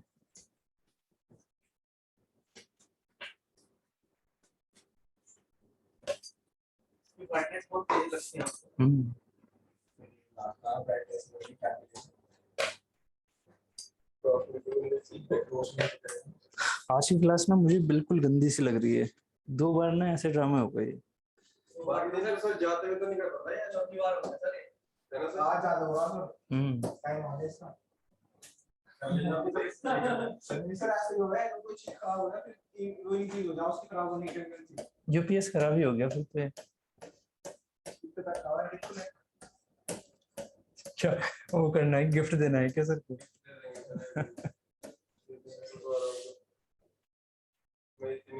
जिस दिन नौकरी लग जाए आप फिर अलग से गिफ्ट है।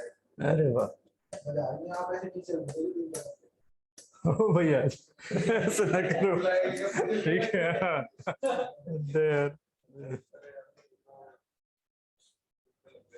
दिल पे लगा दिया आपने। चलो फ्रिक्शन को यार मैंने स्लाइड तो उसी में रखी हुई है ना, कहाँ गया वो? अक्टूबर 5 ढूंढो फिर से जरा थोड़ा। अक्टूबर 5, अक्टूबर 5, अक्टूबर 2.5। एक मिनट कैंसर। 2000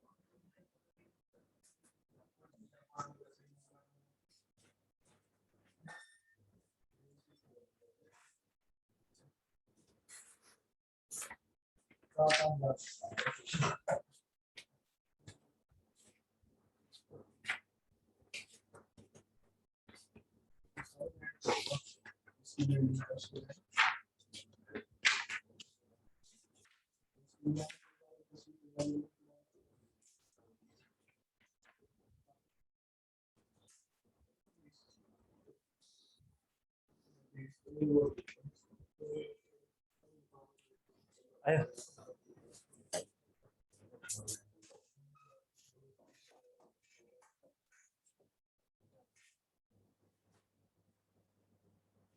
चलो यार, ये तो सेव हुआ कम से कम।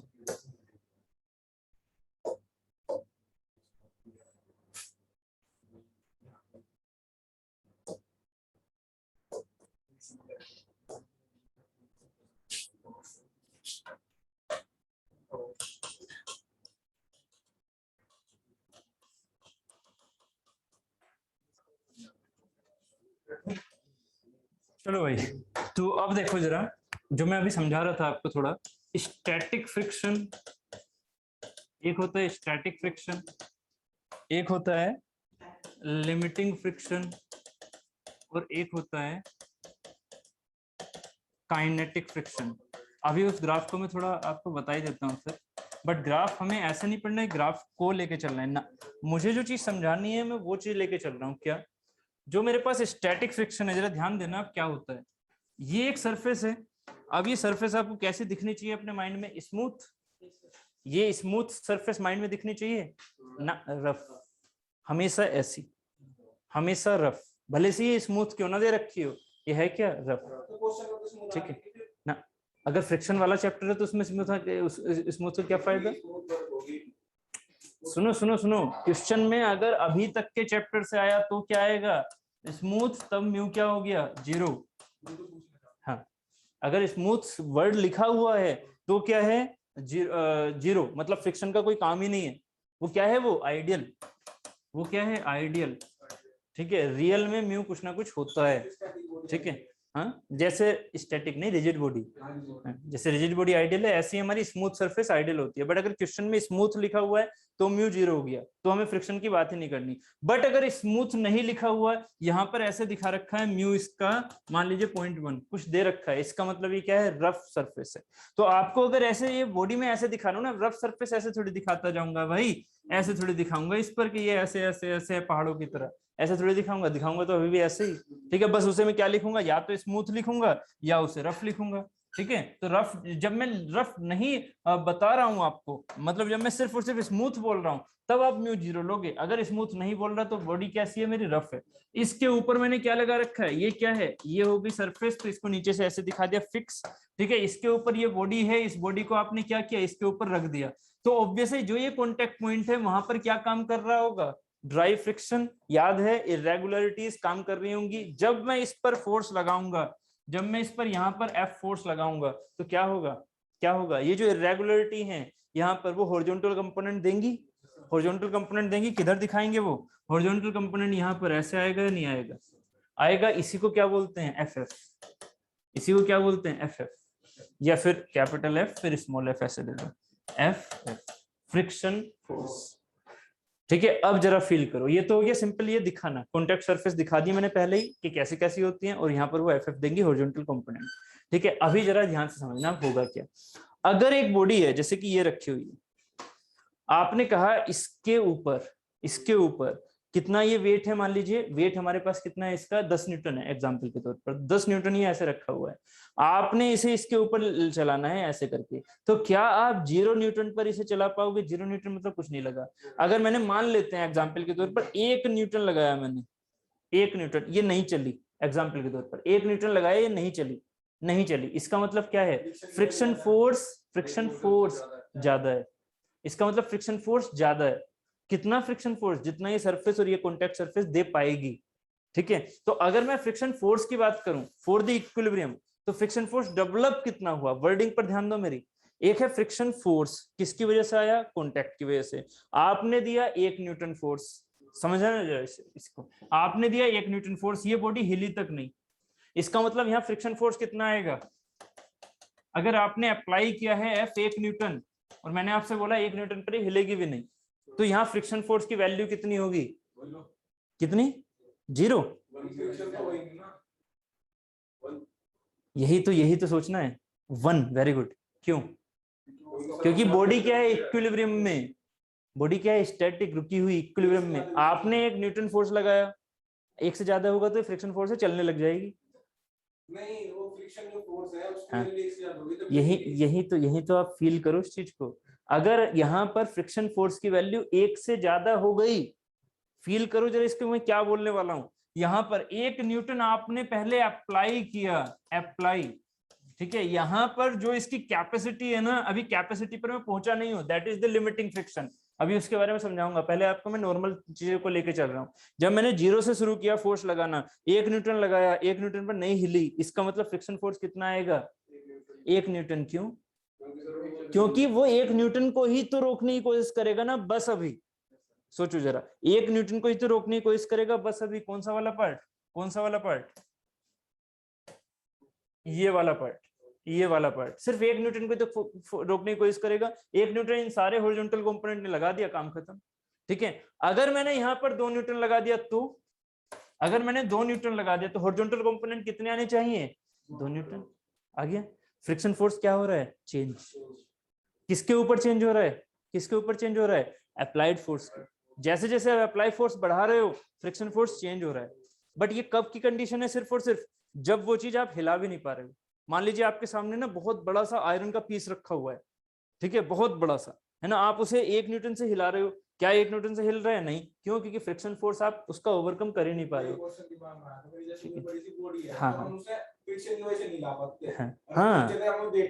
ना फ्रिक्शन की वजह से, ठीक है, ये हमेशा फ्रिक्शन होता है, वेट तो सिर्फ और सिर्फ नीचे लग रहा होता है, ये वेट का ही एक पार्ट है। क्यों, क्योंकि जो ये कॉन्टेक्ट सरफेस का जो रिएक्शन है, ये इसमें एक पार्ट ये है वेट है, तो एक पार्ट फ्रिक्शन है, एक पार्ट वेट है तो एक पार्ट फ्रिक्शन है, इस वजह से।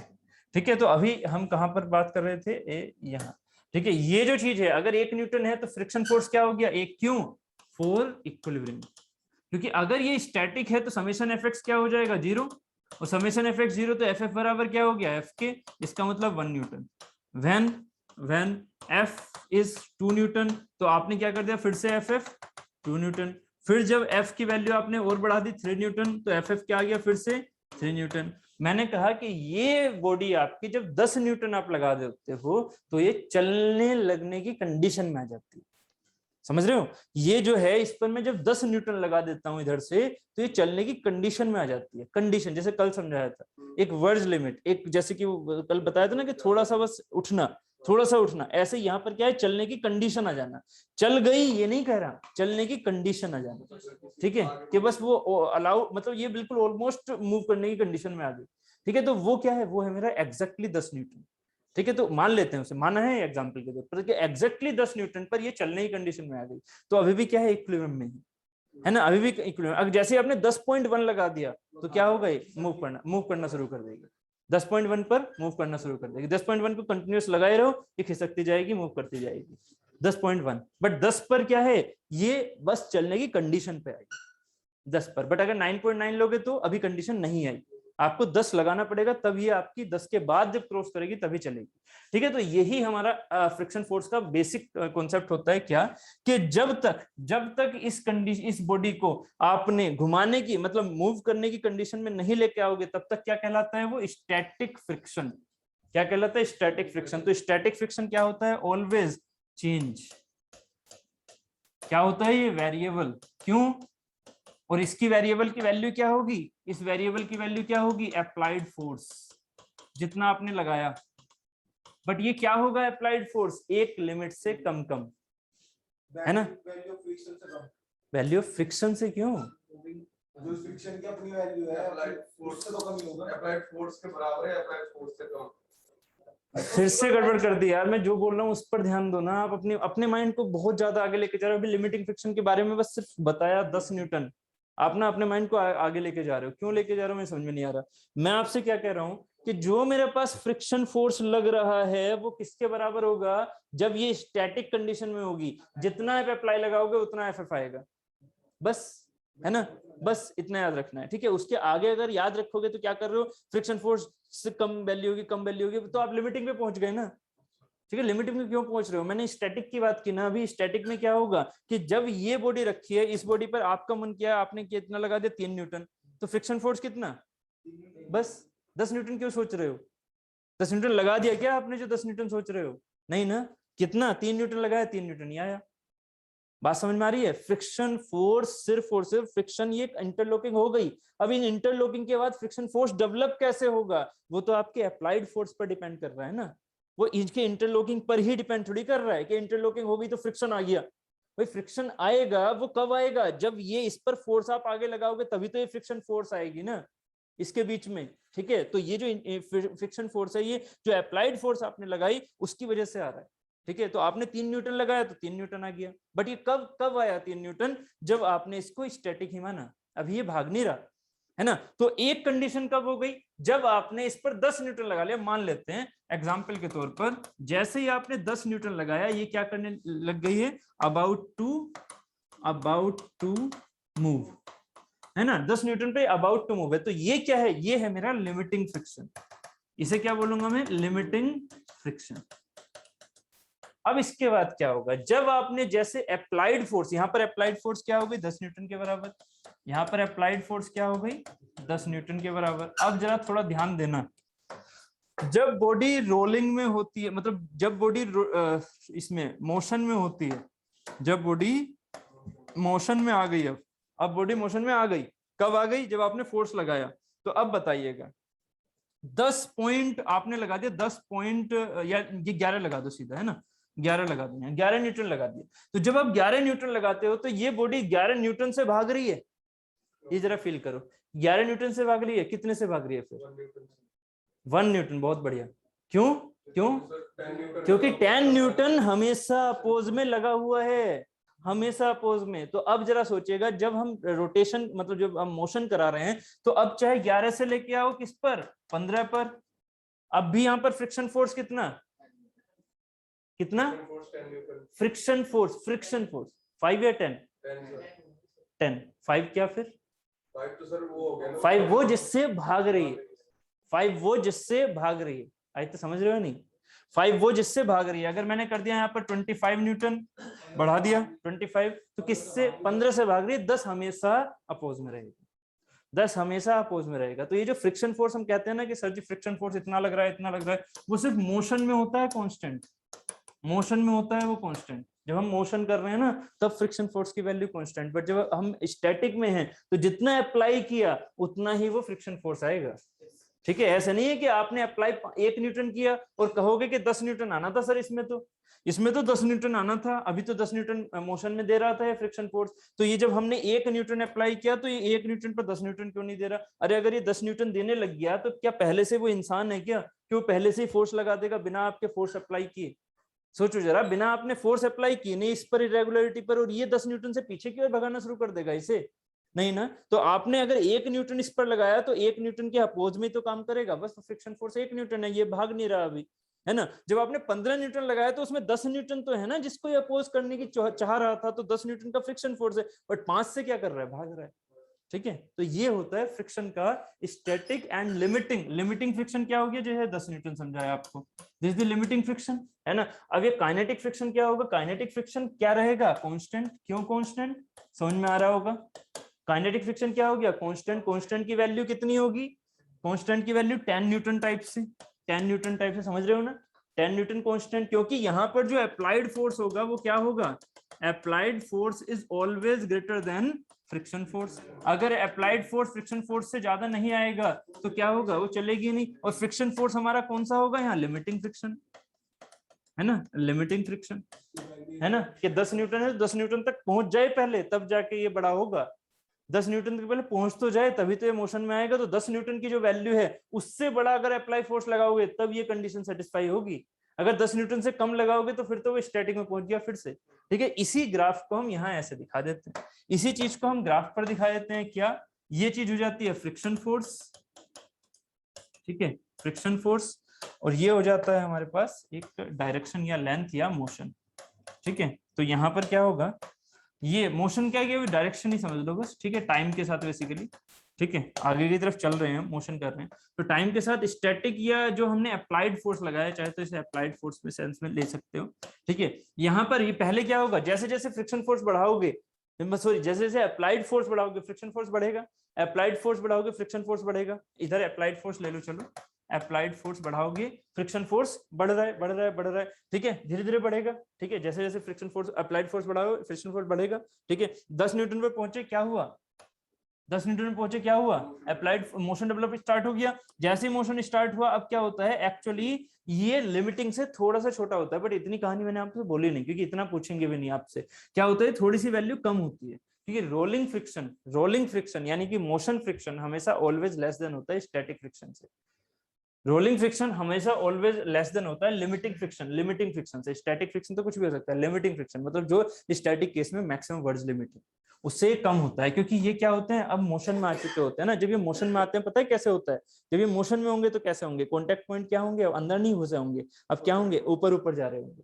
इस वजह से कॉन्टेक्ट सर्फेसेस पर क्या होंगी, जो नॉर्मल रिएक्शन आ रही थी वो कम होंगी। इस वजह से क्या होता है, फ्रिक्शन कम हो जाता है जब रोटेशन में हो, जब चीजें भाग रही हैं। ठीक है, तो तब फ्रिक्शन कम हो जाता है। ठीक है, तो ये चीज हमारी ऐसे जाके और फिर सीधी चली जाती है, क्योंकि फ्रिक्शन फोर्स अब चाहे कितना भी मोशन कर लो, फ्रिक्शन फोर्स तो इतना ही रहेगा बस, है कि नहीं, फ्रिक्शन फोर्स इतना ही रहेगा, वो बढ़ेगा नहीं, है ना। फ्रिक्शन फोर्स जितना आपने 10 न्यूटन बोल दिया वो 10 न्यूटन रहा, उससे बढ़ा ही नहीं। ठीक है, तो 10 न्यूटन में दिखा देता हूँ। ठीक है, आपके लिए ये वाली चीज जो है ना, जो नीचे जा रही है, वो इतनी ज्यादा इंपॉर्टेंट है नहीं, ठीक है, क्योंकि ये वाली चीजें आपको बस थोड़ा सा मैंने बता दिया, है ना। सेंस बस यही है इसका कि जब ये ऊपर से निकलेगा तो कॉन्टेक्ट पॉइंट कम रह जाएंगे, तो फ्रिक्शन फोर्स कम होता है यहाँ पर रोलिंग में। ये है रोलिंग फ्रिक्शन, इसे रोलिंग और काइनेटिक बोल देते हैं। ठीक है, काइनेटिक फ्रिक्शन। और ये क्या हो गया मेरा, स्टैटिक, और ये हो गई मेरी लिमिटिंग, है ना, लिमिटिंग या लिमिट। ठीक है, हाँ, रोलिंग फ्रिक्शन हमेशा कम रहेगा, वो इसी वजह से, क्योंकि जब ये ऊपर से जाएगा तो फिर ये इस पर अंदर की तरफ से घुस के नहीं जाएगा, और वैसे जब ये रोटेशन, जब ये भागेगा इसके ऊपर तो ये ऊपर से स्लाइड करेगा, तो इसलिए रोलिंग फ्रिक्शन कम हो जाता है। हाँ, ऐसा हो जाएगा। ठीक है, तो वो चीजें मुझे आपको बतानी नहीं है, इसलिए सिर्फ बस समझा दिया, उससे ऊपर क्वेश्चन कभी आएगा भी नहीं आपसे। ठीक है, बस इतना हो गया है। ठीक है, ये हो गया मेरा फ्रिक्शन वाला कॉन्सेप्ट। अब इसके छोटे छोटे क्वेश्चंस कर लेते हैं। ठीक है, हाँ सही है भाई, इसमें कोई दो राय नहीं है, इसमें कोई दो राय नहीं है भाई।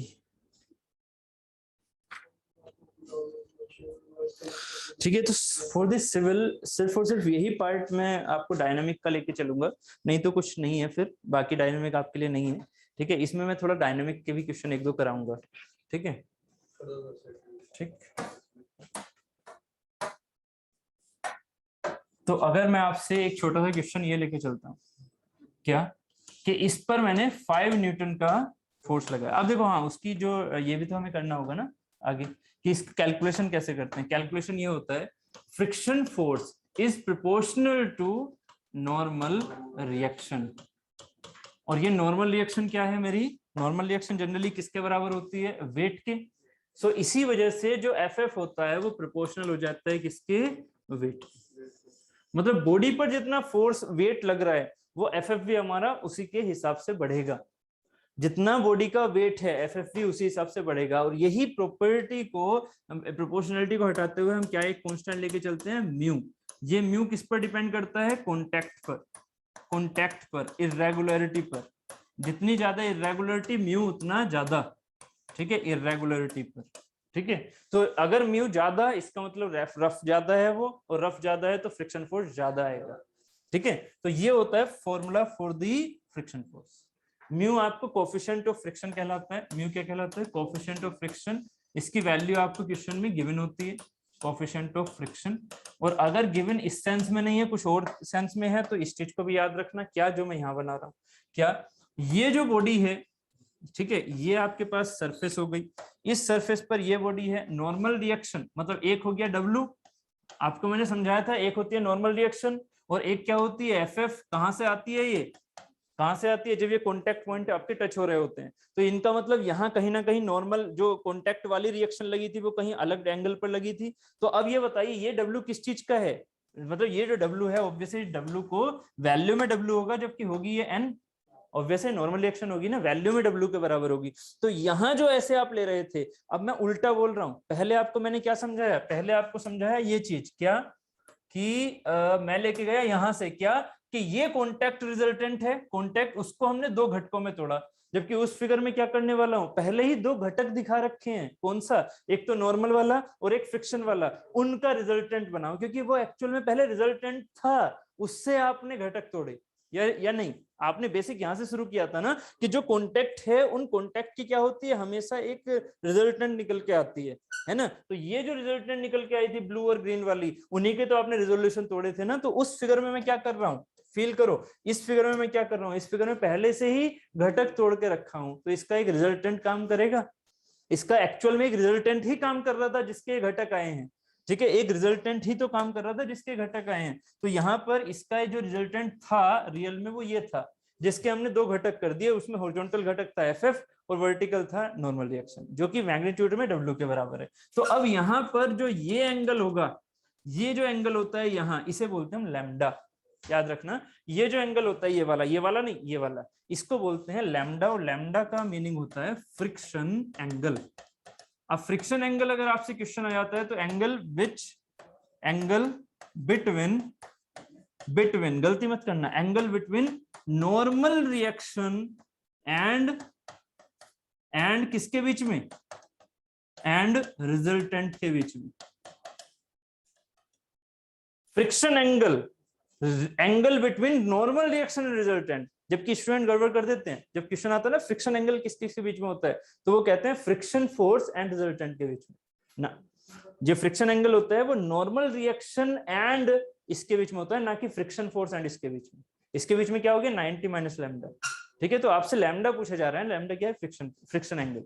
ठीक है, तो ये यहां से अगर मैं tan लैम्डा लेके चलता हूँ, क्या tan लैम्डा, इस चीज को मैं ऐसे लिख रहा हूँ, तो ये वाला जो पार्ट है वो क्या है, tan लैम्डा। अगर मैं tan लैम्डा लेके चलता हूँ तो tan लैम्डा क्या हो जाएगा, ये वाला पार्ट क्या है मेरा, एफ। भाई ये एफ था तो ये एफ ही तो होगा। ठीक है, ये मैग्नीट्यूड एफ होगा, ये यहाँ पर एफ था तो ये एफ हो गया। ये कितना है मैग्नीट्यूड, n, ये n मैग्नीट्यूड है या नहीं। भाई वेक्टर का मैग्नीट्यूड तो मैग्नीट्यूड ही होगा ना, वेक्टर का मैग्नीट्यूड तो मैग्नीट्यूड हो गया ना एफ। तो ये जो tan लैम्डा है वो क्या हो गया, F upon n। tan lambda क्या आ गया, एफ अपॉन n। तो एफ अपॉन n, और यहां पर देखो ये भी तो ऐसा ही है ना कुछ, क्या इसको हम ऐसे लिख सकते हैं, एफ अपॉन n। ये w क्या है, मैग्नीट्यूड में n के बराबर है, F upon n equal to mu. ये यहां से आ गया और एक ये यहां से आ गया, tan lambda equal to F upon n। तो ये जो चीज आ गई है, इसी से हम इस चीज को क्या बोलते हैं, म्यू। तो ये जो म्यू होता है ये डायरेक्टली किसके ऊपर डिपेंड करता है, tan लैम्डा के। ये tan लैम्डा होता है ये, और लैम्डा कहाँ से आया, प्रॉपर्टी से। प्रॉपर्टी कैसी, कॉन्टैक्ट रेजिस्टेंस की, कॉन्टैक्ट की है ना, कॉन्टैक्ट या इरेगुलरिटी कैसे रिजल्टेंट दे रही है, ठीक है। तो ये हमारा tan लैम्डा इसके ऊपर आ जाएगा, इरेगुलरिटी वगैरह। तो ये जो है mu equal to tan lambda, ये भी याद रखना। म्यू इक्वल टू क्या होता है, tan lambda. So lambda equal to tan inverse mu, अगर ये ऐसे कुछ आपसे पूछ लिया जाए तो ये सेंस हो गया, ठीक है। एफ बाई एन ये रिलेशन हो गया, फ्रिक्शन फोर्स अपॉन एन, ठीक है। चलो यहां तक की कहानी खत्म। अब चलो आ जाओ इस पर। क्या है, एक सरफेस है, इस सरफेस पर ये बॉडी रखी है, बॉडी क्या है 5 न्यूटन, ठीक है। यहाँ पर इसका वेट कितना है, इस बॉडी का वेट है, weight of the body, example लेके चल रहा हूँ। वेट ऑफ द बॉडी कितना दे रखा है, weight of the body is 10 Newton, while friction force is mu is 0.1। सो अब ये बताइए इसमें फ्रिक्शन फोर्स कितना होगा, ट्राई करो खुद से पहले, उसके बाद मैं बताऊंगा इसमें फ्रिक्शन फोर्स कितना होगा।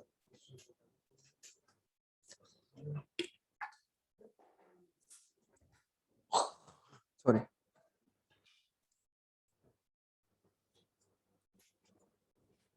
ठीक है, ये बॉडी है आपके पास, इस बॉडी पर मैं एक्सटर्नल फोर्स क्या लगा रहा हूँ 5 न्यूटन, ठीक है। वेट ऑफ द बॉडी दे रखी है 10 न्यूटन और म्यू दे रखा है, दोनों के बीच का फ्रिक्शन कोएफिशिएंट 0.1। तो इसमें फ्रिक्शन फोर्स कितना होगा,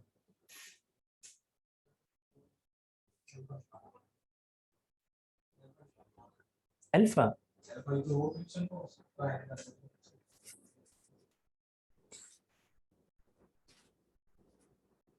फ्रिक्शन फोर्स क्या होगा, फ्रिक्शन फोर्स है एफ।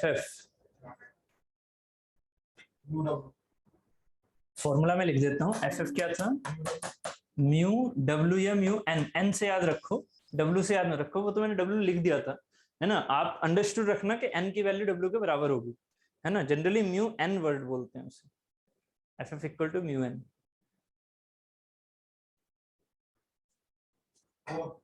कितना, क्या कर रहे हो, कर क्या रहे हो,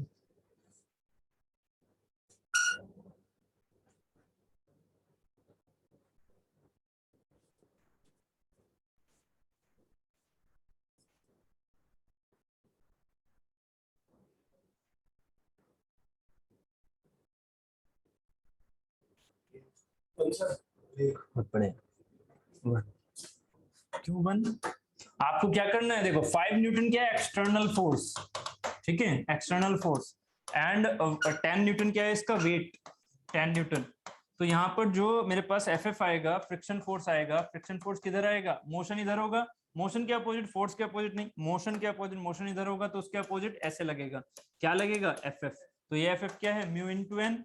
म्यू कितना है मेरे पास 0.1, एन मतलब क्या है वेट, भाई एन क्या है यही तो है, और एन के बराबर क्या है 10 न्यूटन। सो कितना आ गया 1 न्यूटन, ये मेरे पास आ गया एफ 1 न्यूटन, ठीक है। 5 से माइनस किया, है ना।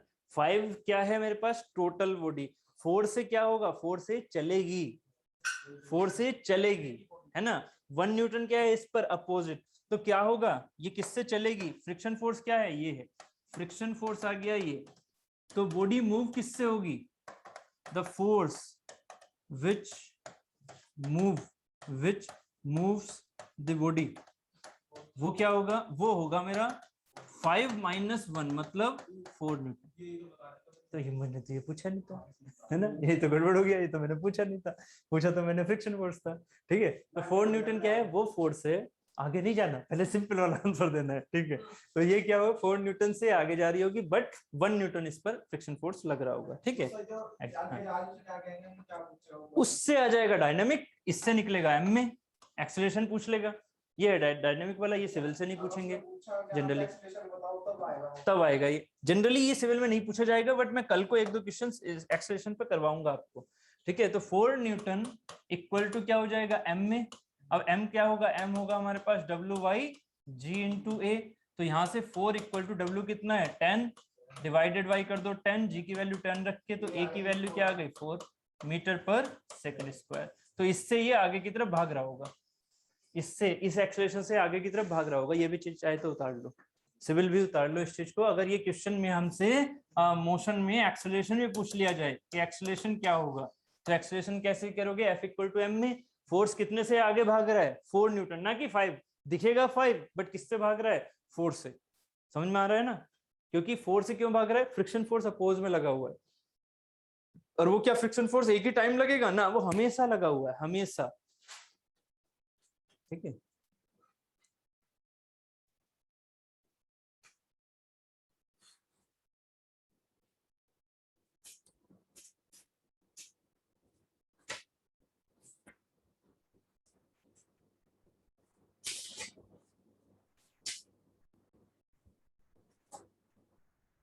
इसमें से दूसरा नाम जिससे भी आ इससे भी बाहर आ रही है ये चीज ना बस इतनी ही, इससे ज्यादा नहीं आते। बट हाँ फिर भी मैं कल आपको थोड़ी प्रैक्टिस और भी हार्ड की करवाऊंगा, बट इतने ही क्वेश्चन ऐसे, इससे ज्यादा नहीं पूछे जाएंगे। ठीक है, मतलब इससे ज्यादा क्या मतलब कि थोड़ा सा बस आपको ये फ्रिक्शन फोर्सेस वगैरह याद रखने हैं। एक क्वेश्चन अभी एग्जांपल और करवा रहा हूँ। ठीक है, ऐसा क्वेश्चन भी आ सकता है जो थोड़ा सा है तो इजी बट घुमा देगा आपको। घूमना नहीं है बस। क्या कहा मैंने? ये लग रहा है 2 न्यूटन। ठीक है, एग्जाम्पल के तौर पर ये इसका वेट दे रखा है, एग्जाम्पल 2। वेट ऑफ बॉडी दे रखा है 1 न्यूटन। ठीक है, और वेट ऑफ बॉडी दे रखा है, एक सेकेंड यहाँ पर ले लो, 30 न्यूटन। 30 न्यूटन। ठीक है, वेट ऑफ बॉडी 30 न्यूटन है। म्यू दे रखा है सरफेस का, ये सरफेस है नीचे, इसका सरफेस का म्यू दे रखा है 0.1। ठीक है, म्यू दे रखा है 0.1। अब बताइए इसका फ्रिक्शन फोर्स कितना लग रहा होगा? फ्रिक्शन फोर्स कितना लग रहा होगा? बहुत जल्दबाजी मत करना। मैंने कहा ना चीजें इजी दिखती हैं बट आंसर गड़बड़ हो जाता है। 30 वेट है बॉडी का 30 न्यूटन फ्रिक्शन फोर्स।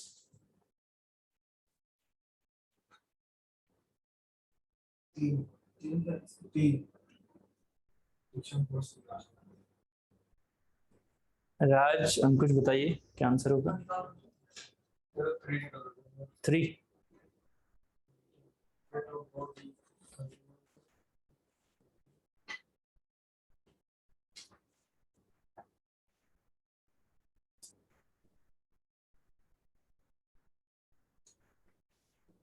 न्यूटन। सबका मतलब रेक्टिफिकेशन चलता है। F equal to mu N है तो म्यू एन है तो म्यू एन है तो म्यू एन है, बस म्यू एन ले लो। सोचो तो जरा क्या करना है इसमें।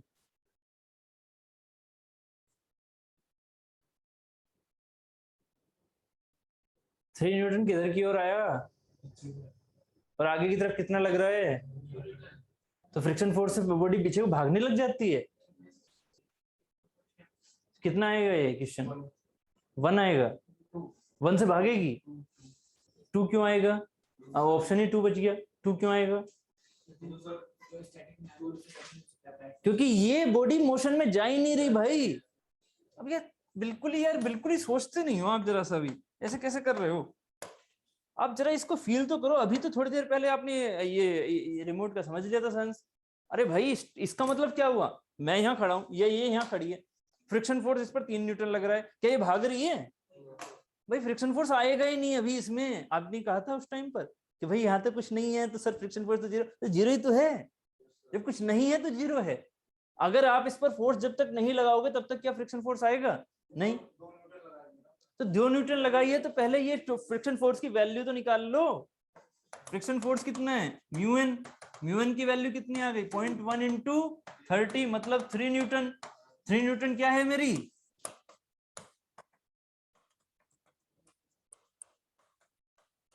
पिछले क्वेश्चन में म्यू एन की वैल्यू लिमिटिंग तो लिखी थी 1 न्यूटन। ये हमेशा फॉर्मूला किसकी वैल्यू देगा? Limiting value. लिमिटिंग मतलब 3 न्यूटन, ये मैक्सिमम कैपेसिटी का 3 न्यूटन का फोर्स लगा सकता है फ्रिक्शन वाला। अगर 3 न्यूटन का मैक्सिमम फोर्स लगा सकता है तो अभी कितना लगा रखा है? 2 न्यूटन आपने एक्सटर्नल, तो 2 न्यूटन एक्सटर्नल लगा रखा है तो उसमें कितना ये यूज करेगा? सिर्फ और सिर्फ 2 न्यूटन। भाई 2 न्यूटन के अपोजिट कितना लगाएगा? सिर्फ 2 न्यूटन।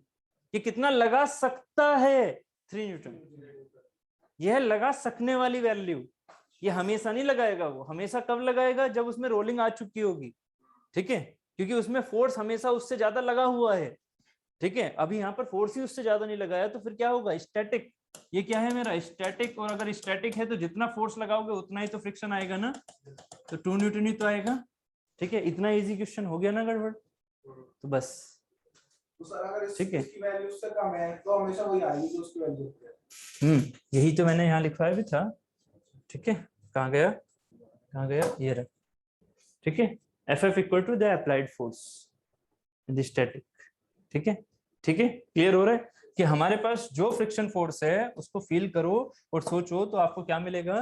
3 न्यूटन Ff था, बट 3 न्यूटन यहाँ बोलोगे नहीं, यहाँ फ्रिक्शन फोर्स क्या है, जितना फोर्स लग रहा है उतना ही है। अगर ये 3, हाँ एक्सेलरेशन जो स्टैटिक है, स्टैटिक 0। ठीक है, बात क्लियर हो गई। ठीक, तो आज के लिए हम एक काम करते हैं, इतना ही रखते हैं। ठीक है, बेसिक पार्ट आपका अगर मैं कहूँ तो सिविल स्टूडेंट का और जो कंबाइंड पार्ट होता है वो आज यहाँ तक कंप्लीट हो गया है। इससे ज्यादा मैकेनिक्स में आपके क्वेश्चन आएंगे नहीं। ठीक है, आपको जो डायनामिक और फ्रिक्शन में कल समझाऊंगा वो आपके यहाँ rare of the rarest part है, अगर गलती से आ जाए तो। ठीक है, वो वाला पार्ट नहीं आएगा। दूसरी चीज इसका मतलब ये नहीं है कि अगर आप सेकंड क्लास करोगे तो उसको अवॉइड कर दोगे, सर ये वाली चीज तो आएगी नहीं, हमने शुरू में तो आज वो पढ़ ही लिया है, हम तो जा रहे हैं घर निकलने, ऐसे मत करना। ठीक है, क्यों, क्योंकि मैं आपको मोमेंट ऑफ इनर्शिया भी कल ही बताने की कोशिश भी करूंगा। ठीक है, क्योंकि आपको तो हमें डायनामिक में लेके चलना ही है, summation F equal to m में। ठीक है, नहीं अभी कल तो चलेगी, कल तो EM की चलेगी, कल EM की चलेगी अराउंड 2 या 1 बजे, 2 बजे। ठीक है, उनके रहेगी 10 बजे। ठीक है, 1 बजे, कितने बजे से छूटेगी वो हाईवे की? 10 से पौने 1। ठीक है, 10 से 12:30। 10 से 12:30। ओके, तो फिर 1 से रख लेंगे, है ना? नहीं सिविल में नहीं। हाँ सही है। ठीक है, वो मेरा सिर्फ सोम रहेगा, सोम या फिर FM भी। ठीक है, सोम तो एटलीस्ट शायद रहेगा। ठीक है, FM का भी देखते हैं। ठीक है, बाकी सोम रहेगा, सोम में सिविल एंड मैकेनिकल दोनों एक साथ ही बैठेगा फिर से। ठीक है, ये मुझे आइडिया नहीं है, जो भी होगा सब्जेक्ट।